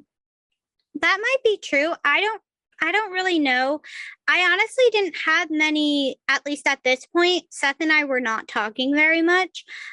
There was never like a good time, I feel like, for the two of us to talk individually, unless I made it very, very obvious, like, hey, Seth, can we go talk? And at this point, I felt kind of comfortable like not talking to him to an extent because I felt like neither of us was against the other and nobody saw us as working together, so that was okay with me at this point. I don't know. I didn't want to make like a big thing and be like, "Oh, let's go talk," because that's kind of what you had to do with Seth. You really had to be very blatant. And I also felt like he was with Lauren and I didn't know how I felt about Lauren. Lauren at this point had only talked to me once, I think. And it was actually as we were walking to the first tribal when the five of us were in danger. We were walking over and we were walking behind the group and she was just like, hey, so like we should do like a girls alliance, like, and let's vote out so and so. And I kind of was just like respectfully like you should have talked to me earlier if you wanted me to vote with you. So we didn't. I think I said something like that. I was being pretty honest throughout. I hope it's on camera. I think I said that. I might have not. I don't really know. I was kind of out of my brain throughout the whole game, but I don't know. I just like didn't feel good about her, so I didn't necessarily feel good about Seth until she was gone. Yeah. Okay, that makes sense. So okay, the next thing that happens. What happens? Oh, okay. Adam wins immunity with the spinning ball hoop thing. I hated that. Did you do badly? I couldn't even get it around once. Oh no! Not once. Oh no! It looks like I gave up. Like in the video, I'm sure it looks like I gave up, but I tried the whole 2-minute like trial thing we had. I couldn't get it around once, like at all. So I was just like, if I can't do it in 2 minutes, I'm not going to be able to get it off in the 10 seconds we have to get it going. Yeah, there was a couple people from season 3 who had the same issue. So, okay, so it's like almost a unanimous vote against Dave. And Allison plays an idol. Did you know Allison had an idol? I did not know Allison had an idol. I also I wouldn't say I had any part in this vote. I feel like this is the vote I had like no control over, but I also was completely okay with it. And I'm going to tell you why. Yeah. Because earlier in this, like before this vote happens, Dave pulls me aside and he's like, you really should work with me and make a move because at this point you're just like a goat. And he just kept like, oh, nice. He just kept talking about how like, everything we do, like everyone's gonna think TJ's doing it, like, and he clearly was worried that he was going, but he just kept pretty much repeatedly telling me like, oh, like you're not actually playing this game. And I knew that was not true. Yeah. I may not have been playing it like loudly enough for people to necessarily see what I was doing, but I certainly was playing the game. So I took a lot of offense to this. I was very annoyed. And so when I found out it was going to be Dave, I was just kind of like, at this point, what I'm going to do is I'm going to let Allison know it's Dave, which she clearly wasn't sure that I was telling her the truth or not, but I was telling the truth. I told her it was Dave. Yeah. And I was okay with it. I was okay with him going. I also felt like this made me, Allison, and TJ a stronger group. So I was kind of like, yeah, just like whatever. I felt a little bad, but I was also just like bad for Allison, not necessarily Dave, because he annoyed me. But I also love you, Dave, and I'm sorry. But I'm not a goat. Dave, you made your choices. You said what you said. Yeah. And so I was just kind of like, it is what it is. I also did consider, like, I tried to see if there was another vote we could make happen instead of Dave, but I really didn't see an out for this one. And I was also okay with that. So I was just kind of like, okay, I'll vote Dave with you guys. Mm-hmm. I don't know. Taylor, cut this out of the podcast, but someone said that exact thing to me in my game. And I was like, oh, okay. And I had no problem when they went home. No problem. It was great. I was just like, I can't believe this fucker is talking to me like this. You don't know what I'm doing, bitch. So anyway, that's, you know, it's so annoying. It's parallel. So annoying. Yeah. It's always some dude. It's never going to help you either. Like, do they realize it's not going to help them? Instead of he said like, hey, like, I'd love to make a big move with you. Right. And I'd be like, yeah, I want to make a big move with you too. This is basic, just social skills, talking to people and getting them to like you and do what you want. You don't tell them they're a goat. Like, so stupid. Okay. I was like, okay. Okay, cut point. Okay. Fantastic. Okay, so you're still good. You still have TJ and Allison. You're feeling still kind of okay with Callie. Yeah, I still feel fine about Callie. I just don't trust anything she says still. Yeah. Okay. I just kind of like, she was, every time we like tried to talk, I feel like she was always like so nervous.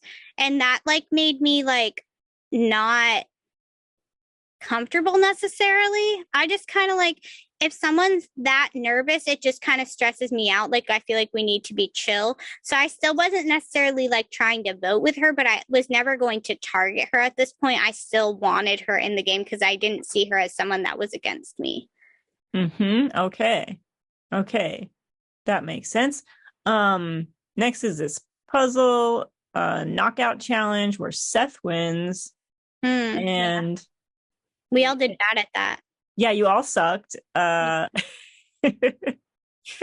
then you go to tribal at night, and there's also, this happens to be a double tribal. There's the message in a bottle thing. So walk me through the strategy going into that first vote against Lauren.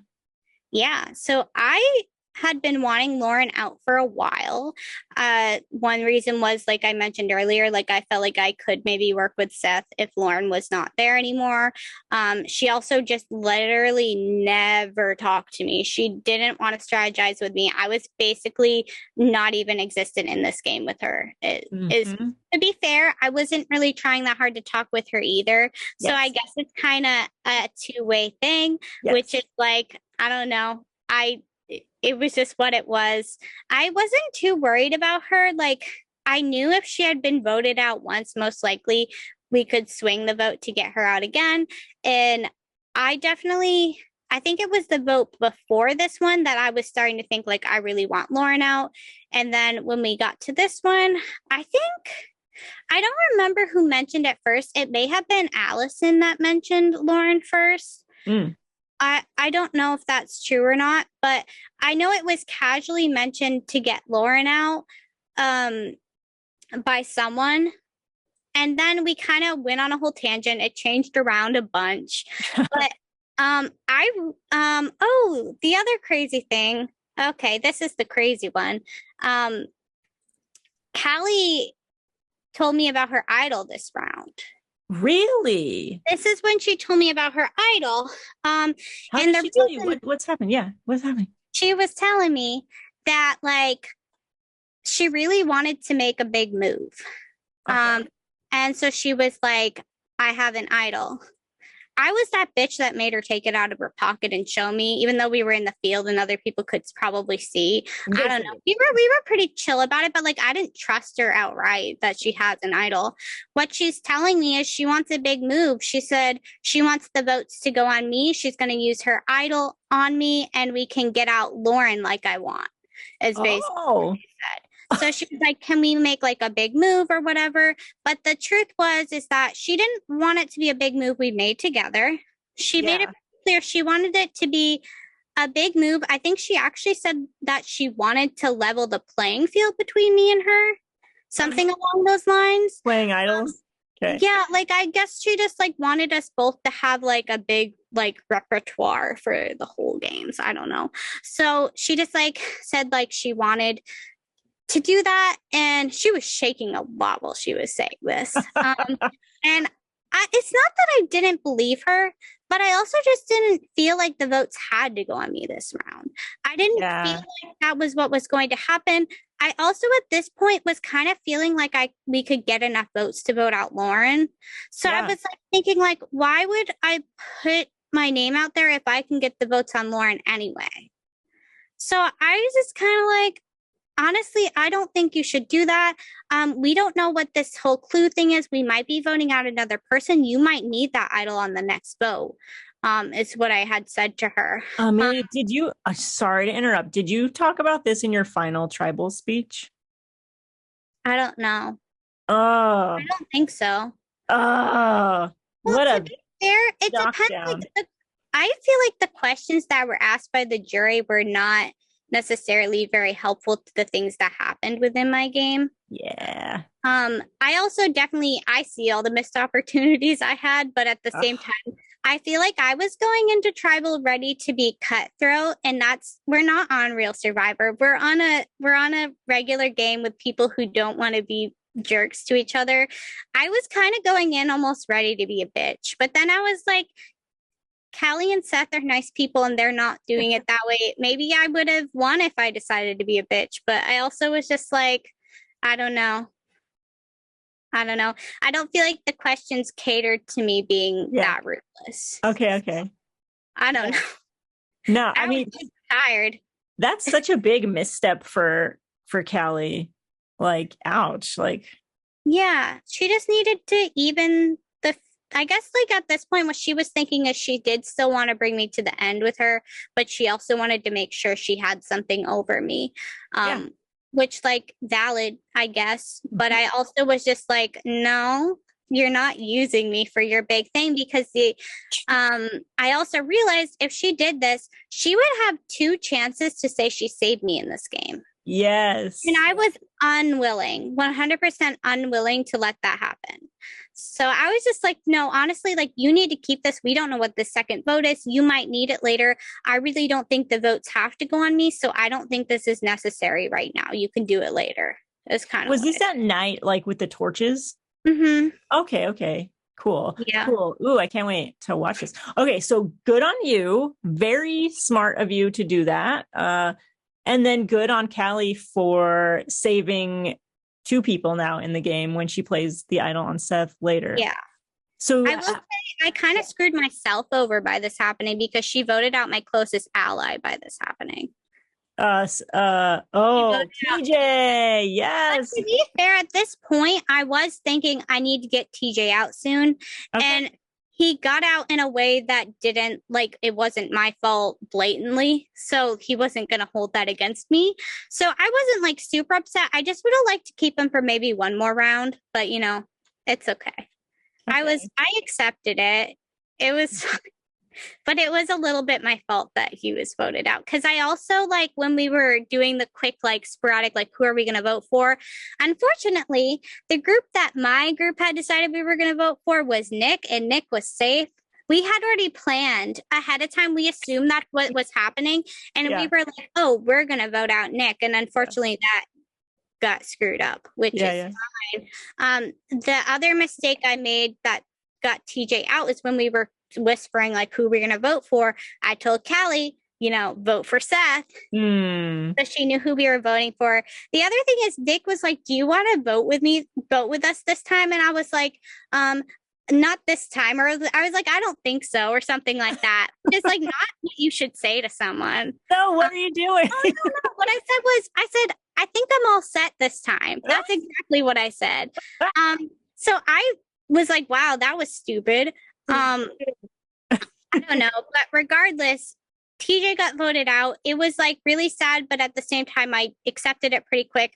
I wasn't playing a game with like ever feeling solid with anyone, even TJ to an extent. So like, I was kind of like, oh, next round, let's see what happens. And at this point, me and Allison were kind of trying to have a little, like, because I don't know. TJ said something that had me sketched out at one point and made me think he was starting to like not work with me, which was just like when we went into this vote, he was just kind of very like, who do you want to vote for? And like, wasn't like strategizing with me this time. It was like he was trying to just get a name for me. And it was kind of odd. I talked to Allison about it later and she thought it was kind of weird too. I just like felt kind of like he was just trying to get a name for me so we could have a plan. And I almost thought he was going to blindside me at one point. So I have no idea what that was about. I think it was just the choice of words that me and Allison read incorrectly. Yeah. However, with that said, I never cut that connection. My plan was not TJ this vote in any way. My plan was to see what happens after this. But Allison and I were kind of trying to talk to Adam at this point to get a possible another 3 going. Okay. Which clearly does not happen. But we were trying to keep our options open, or at least I was. I don't know how Allison necessarily felt about this. She might have just went along with it because I kind of suggested it. I don't really know. And it never happened anyway, but he did vote with us that round. So I guess it kind of worked for one round. I don't know. Yeah, Adam voted for Seth. Yeah. We were trying to pull him in, and maybe he did consider it.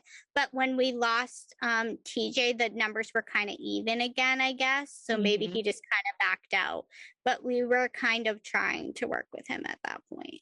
Okay. I don't know. Okay. So the next morning, another immunity challenge. Yeah. Adam wins immunity. What's going on with you at that point? Who are you trying to work with? Because I know Allison goes home here. Yeah, Allison is my only like ally at this point. I actually played 2 idols in a row. Yes. Yeah. So my strategy at this point was I wanted to keep Allison. So I was trying to just kind of literally talk her game down to everyone. I just was kind of being like, she's played idols incorrectly. Like, why do we think she's playing this great game? What else has she done? And like, yeah, she's pretty good at socializing, but none of you are working with her. So like, what is she doing? Why are you trying to keep her in this game? Clearly, none of that worked. They still wanted her out, but that was kind of the strings I was pulling at. I also knew that like, regardless, the vote was going to be on her and not me. I'm trying to think of who I was trying to pitch instead of Allison at this point. I think, I was trying to work with Nick again at this point, which sounds weird. Yeah. I was trying to get people to vote Seth at this point. And the reason is because we were getting down to numbers and I was trying to like kind of just be like, hey, like Seth is like, he's not like that into Survivor. Like, he likes Survivor, but he's not like really in the game the way that the rest of us are. Like, wouldn't you want to keep people in the game that are hard to beat just because like we all care about Survivor? I've heard you say that like you want to be with people who are playing hard. Like, shouldn't we get Seth out here? So at that point, I was kind of just, I don't know, pulling at strings that were not there, but trying to get people to vote out Seth with us. And the other thing that I said to Nick, which is actually really funny, I said to Nick, you know how good Seth is at fires. None of us want to do a fire against Seth. It's crazy because it really was Nick that I pulled this one with. I was like, we don't want him in that situation. We don't want to make a fire with him. None of us are going to beat him. And I knew this because early on, I tried to teach my tribe how to make fire because other than me and Aaron, no one else knew how to use like the flint and steel, or at least hadn't in a very long time. So there was, I don't know why I was the one teaching this. I learned the night before, but but I was actually, I'm pretty good at it. I felt pretty good. So I was trying to teach them early on how to make fire. So I knew Nick, he was okay at making fire, but he was not anywhere near Seth making fire. Nick was like close to my ability of making fire, maybe a tiny bit slower. And I personally wouldn't feel comfortable going against Seth. So I knew Nick should not feel comfortable going against Seth. So that was another thing I was trying to pull, is just be like, hey, like, you're not going to be able to win against him in fire. And also like, hey, it's fun to go with people who are really playing the game. So that was my strings. I was just trying to get, I don't know, anyone other than Allison out. But Allison and I together kind of tried to pick Seth. And then I was pretty certain it wasn't going to go that way. I still tried really hard to make it happen, but I did not feel confident at all. I still wrote down Seth's name, however. Oh. And the reason for that is, number one, if Allison got voted out here, I was not putting down her name. Number two, if there's a chance I got swayed anyone, I'm still voting for that. So if I did sway anyone, because I was still trying right up until that vote to get people to vote with me, if by some chance someone voted with me, then we could get Seth out instead of Allison. And then the other reason Seth was a good option is because I had a really good feeling if I talked to him about the fact that I voted for him because I really just felt like I could not vote Allison's name, then he would forgive me for it. And he did. So it worked out okay. I tried really hard. Obviously, I was not successful, but it is what it is. Yeah. Okay. All right. So now you're are you feeling more alone now? Oh, 100%. I don't have anyone at this point. I mean, I don't feel great at this point. I'm also like at this point feeling very, very weak. Like the rest of the tribe woke up that morning and they were very like bright and sunshiny. I felt very weak at this point. The funny thing is we still had rice left. Like we could have cooked it, but there was like this weird vibe in the morning where people seemed like they didn't want the rice to be cooked. And I wasn't going to be that bitch that stirs something up in the morning is like, well, I really want rice, so I'm going to cook it. But also like, why the fuck do you leave a surviving like event and not cook the food you have? Amelia, this is where you went wrong. It's the final morning. Make the rice. Who cares if no one wants it? You haven't eaten. No, my problem was I felt like it was going to be like some sort of weird like thing if I cooked it. I got this weird vibe that I know, but what if they vote me out because of it? Amelia, they're not going to vote you out for cooking the rice on the final morning. I don't know why, but I got really weird vibes and I was just like, I'm not going to be that person. I also didn't know like how much time we had. This is the ghost of Will haunting you. He cooks all the rice. Oh no. Yeah, it's all his fault. But I don't know. I got really weird vibes. I also just felt like so sick at this point. I felt like I could not stand. So like I didn't even want to cook the fucking rice. I was just like, I don't even want to do anything. I remember doing my confessional that morning. It was with Andy, I think. And I was just kind of like, honestly, I'm just tired. I don't have any energy. I literally was just, I was beat at that point. Mm-hmm. I don't know. Not enough food, losing too much blood, dying. Yeah, dying. No, I just like, I didn't feel it. And I just, maybe it was dumb to not just cook the rice, but I also was just like, I'm too tired to even think about this. I don't care if they don't want rice, and I'm just not going to do anything. Okay, fair. So it's the last day. Okay. So now you're in final 5 and who you're thinking that you want to target at this point. Seth is there. Maybe you still want to target him. At this point, I don't really care about getting Seth out. Okay. He's not like necessarily a threat. I mean, he is in fire making. I definitely like, he is a name that came up. Like, I did talk about Seth with people, but I wasn't like, it was more about saving Allison than anything else. Yeah, but like even after for this next vote, I did talk to people about the potential of voting out Seth, but I wasn't like super sold on that.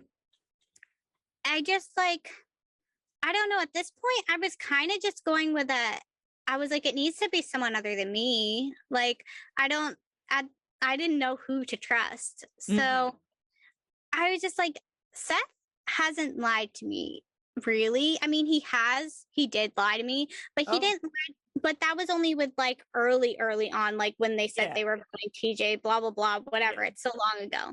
He seemed like a very honest person, so I wasn't like super worried about him. I still like wanted to work with Callie, and I know because Callie saved Seth, these two are feeling great right now. So I'm kind of like, I don't know. Like, at this point, Callie is the person I can probably work with the most now that we're getting down in numbers. And I knew Callie wouldn't vote Seth after, like, you know, she used an idol, and Seth wouldn't vote Callie because Callie used her idol on Seth. Yeah. So, like, those two were kind of off limits in my mind. Like, I don't remember who won immunity this. Nick wins immunity. Right. Okay. So I definitely talked to Nick a lot this round. And so this is the vote that Seth, I think, played a big part in. Yeah, explain. Yeah, I mean, I just went and like talked to him, and he was kind of like, it should be Adam. And this is music to my ears because it's not me. I'm like, this is great. I'm okay with it being Adam. So I'm just like, I'm like, okay, well, who's voting like with us? And he said, like, we can get Callie with us. And I was kind of like, because I saw Callie and Adam talking a lot. I didn't know they were like friends, but I did see them talking a lot. So I was like, I don't really know. But he kind of said, like, yeah, we're going to vote Adam. And for me, it was just like, if I felt like I could convince Nick, then I would feel comfortable doing that. So then I went like to Nick, and I was just like, hey, like, can it be Adam? Like, can it just be Adam? I just like kept talking to him about it. Like, I really was trying to convince him, and he was on board. And the reason I know this is because he was looking me in the eyes. So I was just like, okay, like, I guess Nick is on board. I believe Seth. At this point, like, even though it's odd because last round, like, Allison and I were trying to kind of work with Adam. Obviously, like, when Allison was voted out, it kind of changed because I kind of saw myself as in a pretty dangerous spot because, like, I didn't see Seth or Callie as people that were going to vote each other out at this point. Nick was safe, so I kind of saw it as, like, me and Adam kind of. Even though Seth's name definitely was out there. Callie's name was, I guess everyone's name was out there. I don't know. So Callie's name was out there too. We did talk about Callie at one point. I'm trying to remember who. I think I was talking with, it was either Adam or Nick or maybe both of them. But I felt it wasn't both of them. It was one of them. Okay. I don't remember who. But we were just like, we really didn't think Callie would vote with us. So we didn't think Seth would vote with us against Callie. So we didn't know how viable that would be.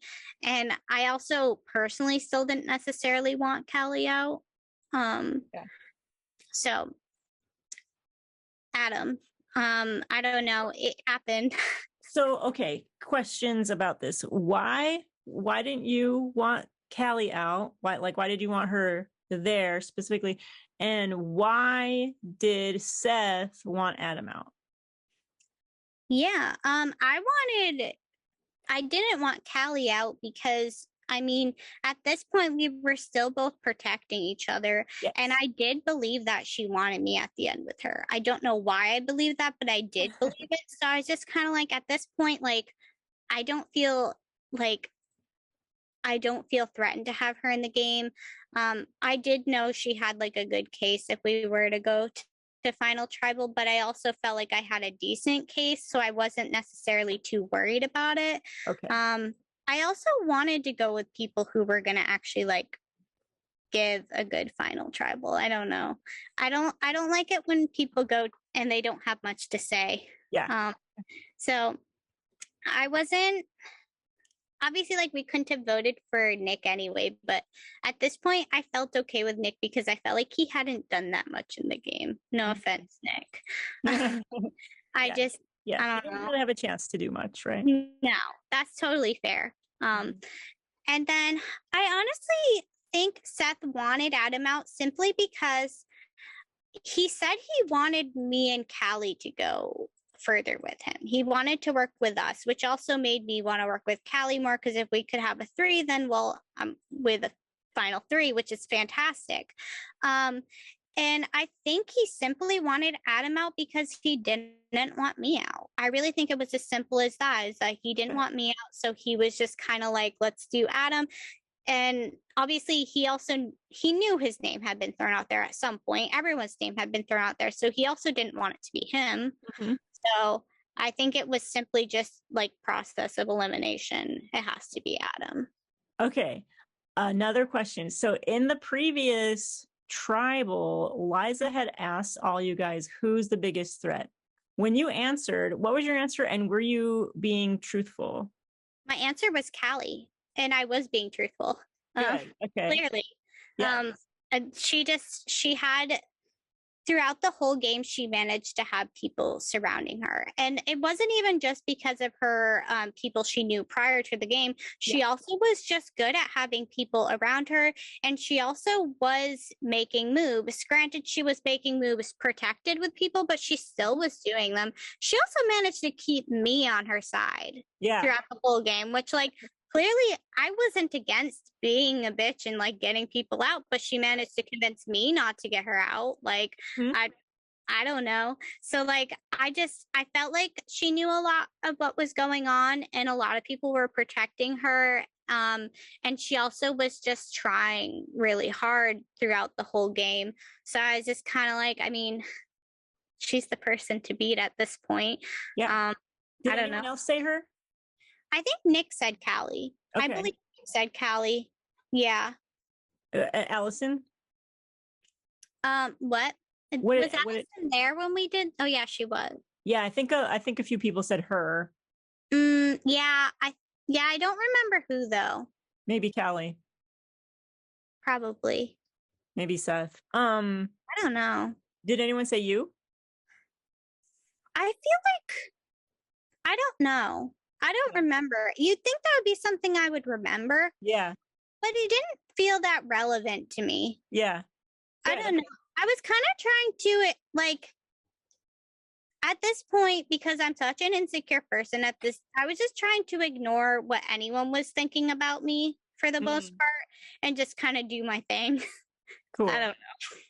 No one said Adam, and he took offense to that. I believe it. Yeah. Do you think he was playing a good game? Because like you're saying he was voted out here, not because he was a threat, but because he was just like not in your 3. I feel that Adam could have been a threat, but I think he and Sandra messed up their game when they got Madison out, because he could have had Seth with him. He could have had other people with him. I think that Adam was playing the game really hard. He made me want to work with him at points, but I feel like after they got Madison out and then we got Sandra out, he really should have clung to like Seth, me, and TJ. Honestly, he should have just been like, hey, I want to like work with you guys. I feel like I made it kind of decently clear that I was willing to like I wanted to work with him, at least at points, and he just never like really seemed like he wanted to necessarily. And so I think it was just a lack of really committing to anyone, which is funny for me to say that because I played a game where I didn't really commit to necessarily any alliances. But for his game, I think he really needed to. Like, I'm lucky because, like, of my personality, I can kind of just be like, oh, she's just whatever. But, like, he just, like, I don't know. He needed to try to make a bigger move at some point, I think, or, like, really stick to someone. I don't know. He played an okay game though. I saw how good he was at strategizing. Like I saw like how good he was at, and that's why I wanted to work with him. So maybe it was a lack of I don't even know. I don't know. He's someone who he definitely like challenge wise was a threat. Sure. Who cares about that? Literally no one. Yeah. I don't know. No one. I will say that, like, after I swapped onto that tribe, I immediately was like, oh no, he's going to be good at this game. Uh-huh. And so I was a bit wary of him, and I am a little disappointed in his game. And I mean that as a compliment only because I see all the like potential within his game. And to be fair, I don't know all the details. I don't know the things he did. So like, I'm probably just wrong. I might just be wrong. I don't know. I think you're wrong. I'm sorry, Adam. I have to cut this out because I'm having way too much fun. Any shade against a guy with that much ego, I just love it. Sorry, Adam. Adam's really fun to talk to. He's actually like the nicest though. He's super nice and super strategic, like you said. Mm-hmm. But like I think he thinks he played a much better game than he actually did because no one saw him as a threat. No, but he did make it to 5. So, I mean, there's something to be said about making that far, regardless of you made it there somehow. If I had a good friend from outside the game who was really had tight social bonds with tons of people and was never really whose name was never really brought up, maybe I would also do really well and get to 5 o'clock. Anyways.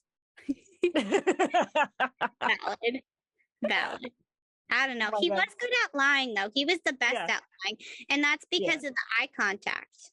He was good at eye contact. Like, that's the key. Yeah. I never knew, like, I guess maybe that's the way I saw him the most as a threat is whenever I talked to him, he looked me straight in the eye. So I trusted him, but I also didn't know if I should trust him because he was looking me straight in the eye. Every time. Yeah. Every time, regardless of what was being said. Oh, good for you, Adam. Okay. Yeah. Good at lying. So Adam's voted out here. Do you think if let's say it's you and not him. Yeah. Who do you think gets your vote? Knowing Callie's performance in the final tribal, who do you think gets your vote to win? If it's Adam, Callie, and Seth. Adam, Callie, and Seth. Why are we... Wait, but how do we know... Oh, wait. Adam would win in fire against Nick. Never mind. Seth, you think Callie would have taken Seth? I think Callie still would have taken Seth. Yeah, Nick's gonna lose fire, period, and Callie's never taking Nick, period. Yeah. These are facts. Yeah, okay. I see it. I see it all. Yeah, so I guess I just don't know what Adam would have been able to say because he didn't necessarily play any sort of underdog game, but he didn't necessarily play like a leading game. I mean, he did okay when he was with Sandra. From my understanding, they did good big moves together, maybe. Sure, but it was Sandra too, yeah. Yeah, so he would have had to pull something out of like a magic hat and been like, this is the crazy thing I did. So he would have had to do a big move that it would be. Or I mean, pulled something from his game that I didn't know, like something that he did, like even if it was just I don't know. Honestly, I don't know. I don't know that I could have voted for Adam. You just would have. I'm assuming you would have voted for Callie. I would have, for sure. Okay. I will say notably that I'm incredibly proud of Seth still. Like I just can't even believe. I will say though, I'm a like really tough critic on like the final like tribals. So I do think like and I'm like probably like not going to remember what the points were, but there were definitely things that I wish Callie had done differently though, like if I was a jury member, just because I don't feel like she was like ruthless enough. I don't think she owned keeping me in the game enough. I don't think she owned saving Seth enough. I don't think she gave like, she knew a lot of information throughout the game, and I don't think she used it as fully as she could have. This is what I'm saying. If Adam had done what you did and been a badass in final, would let's say that he does the same level that you did. I don't know. I don't think he struggled as much as I did throughout the game. So I don't know if he would have as much to pull from. I don't think, like, he did have times where he had alliances. He also had friends in the game. Yeah. Of course, that wouldn't have been mentioned in his final trip. Hopefully, if he did, that's a big mistake. But I just, like, I don't know what he would have said because I didn't see him struggle throughout the game. Okay. I saw him alone at points, but I didn't see him struggle. So I don't know where he could have pulled that from. I hope he never listens to this because he'll shatter his self-worth. I will say, and I told him this after, voting him out was one of the harder votes for me. Because you liked him. Because I liked him a lot as a person. And I just like, I felt like he cared a lot about the game and a lot about being there. And also like, he was one of the bigger blind sides, I would say, for me. Like, and the reason that is because he had no reason to believe I was voting against him.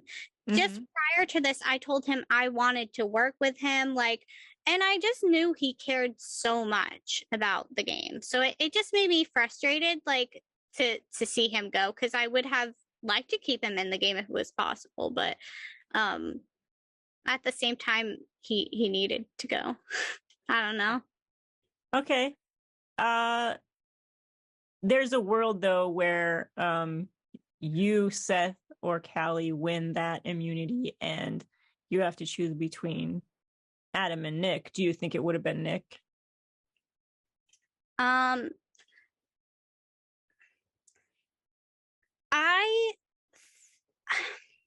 don't know how much Nick did either in this game.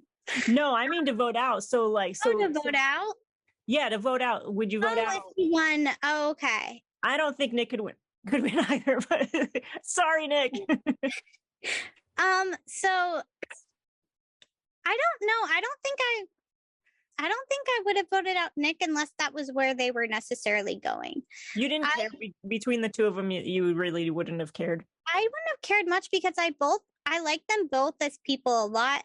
Yeah. I like the potential to work with both of them in the game, even though it didn't happen with either of them. So for me, they were pretty equal. So if I could have convinced either of them, like it to be either of them, I would have been okay with either one. Yeah, I thoroughly enjoy both of them as humans. Like they were both super fun to talk to. I think they're so nice, both these guys. I would love to play a game with either one of them. But yeah, I don't think either of them played a winning game. Yeah. Sorry. Okay. So, okay, you get to this final immunity challenge, and it seems as though perhaps, maybe, short people might not be at an advantage in this game. Yeah. The funny thing is that this is one of the challenges that Will helped plan. So he planned a challenge that I never could have won. What a fucker. What is he doing? Just not being biased, I guess. That's good. Yes, good. I appreciate that. But I saw that and I knew there was no way I was going to get that ball up there. I've never played any sports and like team sports in my life ever. Yes. So I was just like, how am I going to get this stupid ball up there? Like, how am I going to do this? I felt confident about the rest of it. Like, I actually was really excited about the ladder puzzle. I've always wanted to try that one, so I'm low-key disappointed. When the challenge ended, I almost wanted to be like, Eliza, can I try it for fun? But I didn't. It's because it looks fun. But I knew I was pretty much screwed. But the whole game, I just kind of tried to just keep trying regardless. So, I mean, I got the stupid ball on top of the stupid thing. Eventually. And that was an accomplishment on its own, I suppose. I felt good because I I was not willing to play a game of giving up throughout the whole thing, pretty much. I just wanted to keep trying. So I got the stupid ball up there, and I accepted that I was not going to win that one. I was a little bit shocked, actually, that Callie was able to pull that one out. I mean, not shocked in a bad way. Like, she's really good at puzzles. I just feel like Seth and Nick are really good at, like, you know, shooting the stupid balls on top of the art thing. They're both, especially Nick, is very good at. And then both of them are decent at puzzles. Nobody in the four actually is bad at puzzles. All four of us are pretty decent at them. So it was just kind of a matter of, I guess, who did it first. I don't know. For the three of them, I guess it was a fairly even challenge. Okay. But not for you. When it comes then to Callie winning, what are you thinking about this, like, fire making, and would you rather have made fire or been taken? Well, first off, I was assuming that I would be doing fire as soon as I lost that challenge. I was assuming that I would be doing fire. I don't know necessarily why I assumed that. I guess I just thought that, like, I mean, Seth would be an easy person to bring to the end with you. So I could see her as choosing Seth immediately to go with her. But I also, like, she'd been with Nick since the very beginning. I know they had, like, a rocky situation, but at the same time, Nick would have been pretty easy for her to beat in a final tribal. Actually, both of them would be, to be honest. No offense, guys. I love you. No, it's true. I just think I saw them as both being, like, pretty, like, easy people, no brainers. She was probably going to pick one of them over me and put me to, like, the fate of making a fire or whatever. But she talked to Nick first, actually. And so Seth and I talked for a minute. I was pretty open to making fire, but I wanted to do it against Nick and not Seth. Yeah, for sure. And so Seth and I were talking, and he was like, how do you feel, like, about fire? Do you feel confident? I was like, I feel like I could do it against Nick. And he was like, do you want to do it? And I was like, I don't really care. Like, it is what it is. I'm just going to kind of let her decide. And he was just like, well, honestly, like, I want that redemption kind of a making fire. I don't think he used that word, but he wanted to make fire, and he made it very clear that he wanted to go to the end with me and Callie. So he told me that I should tell Callie I was very uncomfortable making fire, and I just really didn't want to do it. And honestly, like, I didn't want to make fire against Seth, and if he wanted that redemption, I was kind of like, okay, yeah, I'll just say I'm not comfortable making fire. And so that's another thing Seth did that he maybe didn't mention, but, like, he wanted that. He may not have used the word of redemption. I don't remember who said it, but regardless, that's kind of like a core Survivor thing without him realizing it. He wanted that chance to, like, do that, which was really cool. I think it was more about redeeming himself personally for that loss. I don't know if he knew that would also be, like, helpful. I don't know if he knew either. I don't know, but, like, it was really cool, and I'm very glad he was successful in it. So how did you feel then when Callie said, like, I'm taking you to the end? It felt crazy. I was also like, shit, I have to talk now. Like, you're definitely in final three. Oh no. Yeah, it was also just crazy because, like, literally, like, I should have been out the first vote. I could have been out the first vote. And then you're never gonna be out, Amelia. I don't know. I can't believe I really don't. I mean, wait till you see it. You'll see. Okay. I don't know, man. I don't know. But it felt like I should have been out the first vote. And then it felt like I should have been out when we swap screwed me. And then I don't know. And so it was just really crazy. I was just like, okay, now I have to talk. And did you ever? I talked. I felt I was trying to be very confident. I felt mostly confident. I oddly felt very relaxed, actually. I didn't feel worried because I was just kind of like, at this point, whatever happens, happens. I'm just going to try to relay what happened throughout the games as best as I can. Yeah. I am a little uncomfortable with like the new way tribals happen with that Outlast Outplay, because I'm kind of mostly watching older Survivor right now, and I haven't watched a lot of the newer seasons. I've watched like a couple, but I felt like a little like, oh no. I just like, it stressed me out a little bit, and I don't know why, but other than that, I felt very calm. So not like having each person ask each of you a question, but having it be a little more chaotic was. Yeah.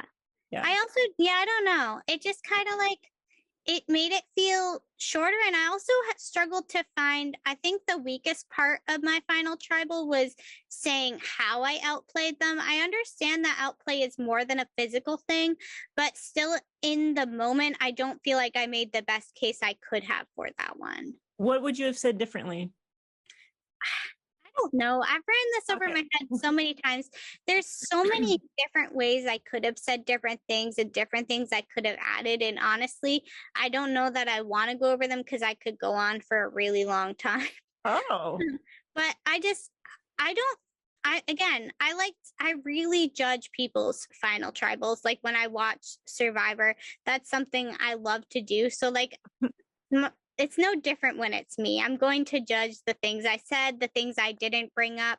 I think the biggest thing I didn't use to my advantage is when they asked me, I don't remember the exact wording, but it was something about like, when did you use a piece of information you had to like your advantage? Or it wasn't that wording, but it was something along those lines. And I think I just like kind of talked about how I told Allison about Callie's idol, and I used that to like get her trust, which was a good piece of information. I don't think it was necessarily the most powerful thing I probably had to use.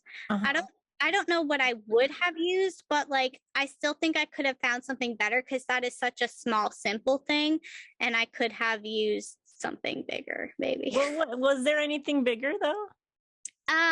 Don't be down on yourself for nothing, right? If there's nothing else. I don't know. I think just trying to think. I mean, maybe I don't know. Listen, Amelia. William's sitting here and like trying to tell me something. What? Tell her. Oh, I guess, but that's not a piece of information. Okay. You could have talked more about health things. That's not a piece of information that someone gave me. That's I'm sorry. Just I thought we were talking about just things in general and tribal that you could have said. No, I mean I could have said that. Yeah, okay. A piece of information that I don't know. William is off screen but talking. William has made an appearance on Amelia's podcast. Yeah. He's like doing work right now and trying to be quiet. Isn't he doing a good job for the most part? No, for the most part, I had no idea. He only got here like half hour ago, to be fair. Not the whole time. I don't know. I feel like I probably got I guess I can't beat myself up about that, but there's so many more things I could have done. That's all I know. But you did a really awesome, you gave the best final tribal performance of the season, and you need to embrace that. You need to use that to build yourself up. You need to not play any LRGs for 10 years. Listen to me, 10 years. When you're in your 30s, your confidence will be so much better. And that's when you play again and you slay and you win. Okay? I mean, assignment. I can't make promises. Are you playing soon? Are you playing another one soon? Maybe. Wait, are you taking my spot and can you survive? No, I'm not. Okay. That'd be crazy. I keep seeing Brandon like posting about needing people, but it's not. Oh no, does he still? I might be for the other one, not the blood water, but the other one. Yeah, okay. I don't know. All right. Well, I'm just saying you need to believe in yourself more. You're too hard on yourself. It makes no sense. I definitely did get a lot of confidence from me, guys. It's just at the same time, I'm still always going to be hard on myself because. No, you got to stop that. I'll try. Okay. I'll try. For most people, it's like once you're past 30, you stop you start getting more self-confidence. And then like once you hit 40, you completely don't care what anyone else thinks. And it's like a beautiful thing. It's the only good thing about aging, let me tell you. Okay. Something to look forward to. The only thing, yeah. Everything else just breaks, but your confidence is going to go through the roof. So, okay. So what else? We've talked about everything. Is there anything else that you want to go over? And no being down on yourself. Anything else that you didn't get to say? Let me peek at my notes super quick. Let's see. I don't know. They're kind of scattered because I never got to finish them, but just in case there's anything. I don't think so. I think we've covered everything, maybe. Okay. There's really always something. There's always something. Yeah, but there's always something. You know. And I'm sure when you see the episodes, new things will come to light and you'll like want to talk about it more. Yeah. So that'll be fun. And so where are we now? It's been 2.5 hours almost. So that is a great, I would say that is almost a perfect amount of time for a finalist to have. And let's see. So Seth's was a half an hour. Callie's was about an hour, maybe an hour and a half. And so it's like progressively an hour longer each time.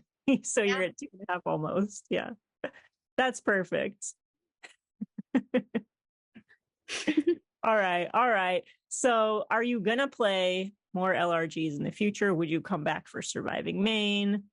I'm definitely open to playing more. I want to play more. You got hooked. Yeah. I mean, you got to try to take like little breaks. Oh, yeah. It's a lot. But I would say one a year is like the healthy way of doing it. That's what I would think. That's probably true. I don't know. I definitely want to play more though. It's very fun and interesting to play a live game when you're interacting with other people. Have you played online games? No, I haven't played anything before this. Okay. Wow, cool. And you did so well on your first. Yeah. I mean, it's actually cool that Callie, Seth, and I all were there because none of us had ever played anything prior to this. So I love that. Pretty cool. Yeah. A bunch of introverts new to surviving games and just killing it. Yes. Introvert power. Yes. Okay. And would you like, if there's a Surviving Maine All-Stars, and let's say even maybe your fiance, or maybe at that point husband is like, yes, I'm definitely playing All-Stars, would you also say yes? Oh, of course. Yeah. Everyone would know that you're together now. Yeah. It would be fine. I mean, I think, he's coming in. Can you imagine having both of us in one season? I also think, I can. You're like opposites in all the right ways, right? That's what Dan said, basically. Yeah. Oh, what did Dan say after the game? It was the funniest thing. He said that I played a game in the way that Will would, but I did like everything better than Will. Yes. I did have to be much more chaotic than I wanted to be, but that's what the game wanted from me. So okay. I love it. I just wanted to say, first off, hi Taylor. Hi. The most common question I was asked, it was so hard the entire game not to like even like look at you too much, because I didn't want to like make like off screen like eye contact too much, and someone's just like, why the frick is Will looking at like such a creeper? Yeah, right. And like anytime I approach your group or something like that, it was so hard not to like directly look at you. I just like kind of either like look at someone else or just like zone out, like, oh, here's this thing, you guys have to come here, and just pretend that you don't exist. But whenever people got out, they were like, they always like, the first thing they always asked me, they were like, so you proud of your fiance? It was so hard because especially when the jury started getting out, I didn't want to influence them. Yeah. And so it's like, I can't go into it, but like, yes, obviously I'm so proud. But like what was so like cool was like leading up to this season, you know, you had so many doubts and things, and you had become like a really big fan of Survivor and like a big fan of like Surviving Maine, watching my season and stuff, and you were like convinced like this is a game I want to play. I want to play this specific game.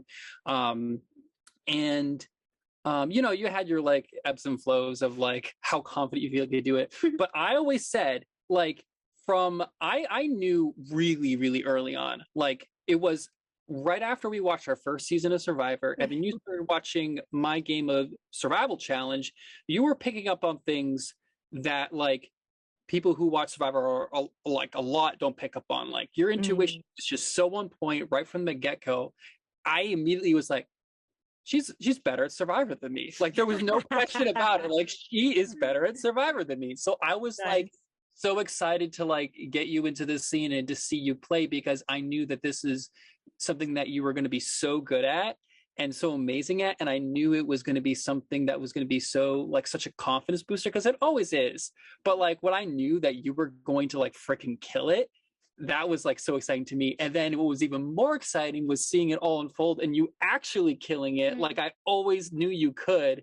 And that literally had me so emotional the entire time. I heard you were squirming though, because you kept thinking I was going to be voted out or something. Because I was a part of any confessional or any like, intimate moment. I was only with Lyle basically the entire time. So I knew like less than any production member out there, like by far. Any doubters who thought maybe like, oh, Amelia has a fiance on the production team. No, the integrity of Surviving Maine is always top notch, highest level. And William never looked at her, let alone did a confessional with her or her tribe. I also pretended he wasn't there. Yeah. Pretty much. Yeah. And I didn't tell anyone unless they like specifically asked me. Okay.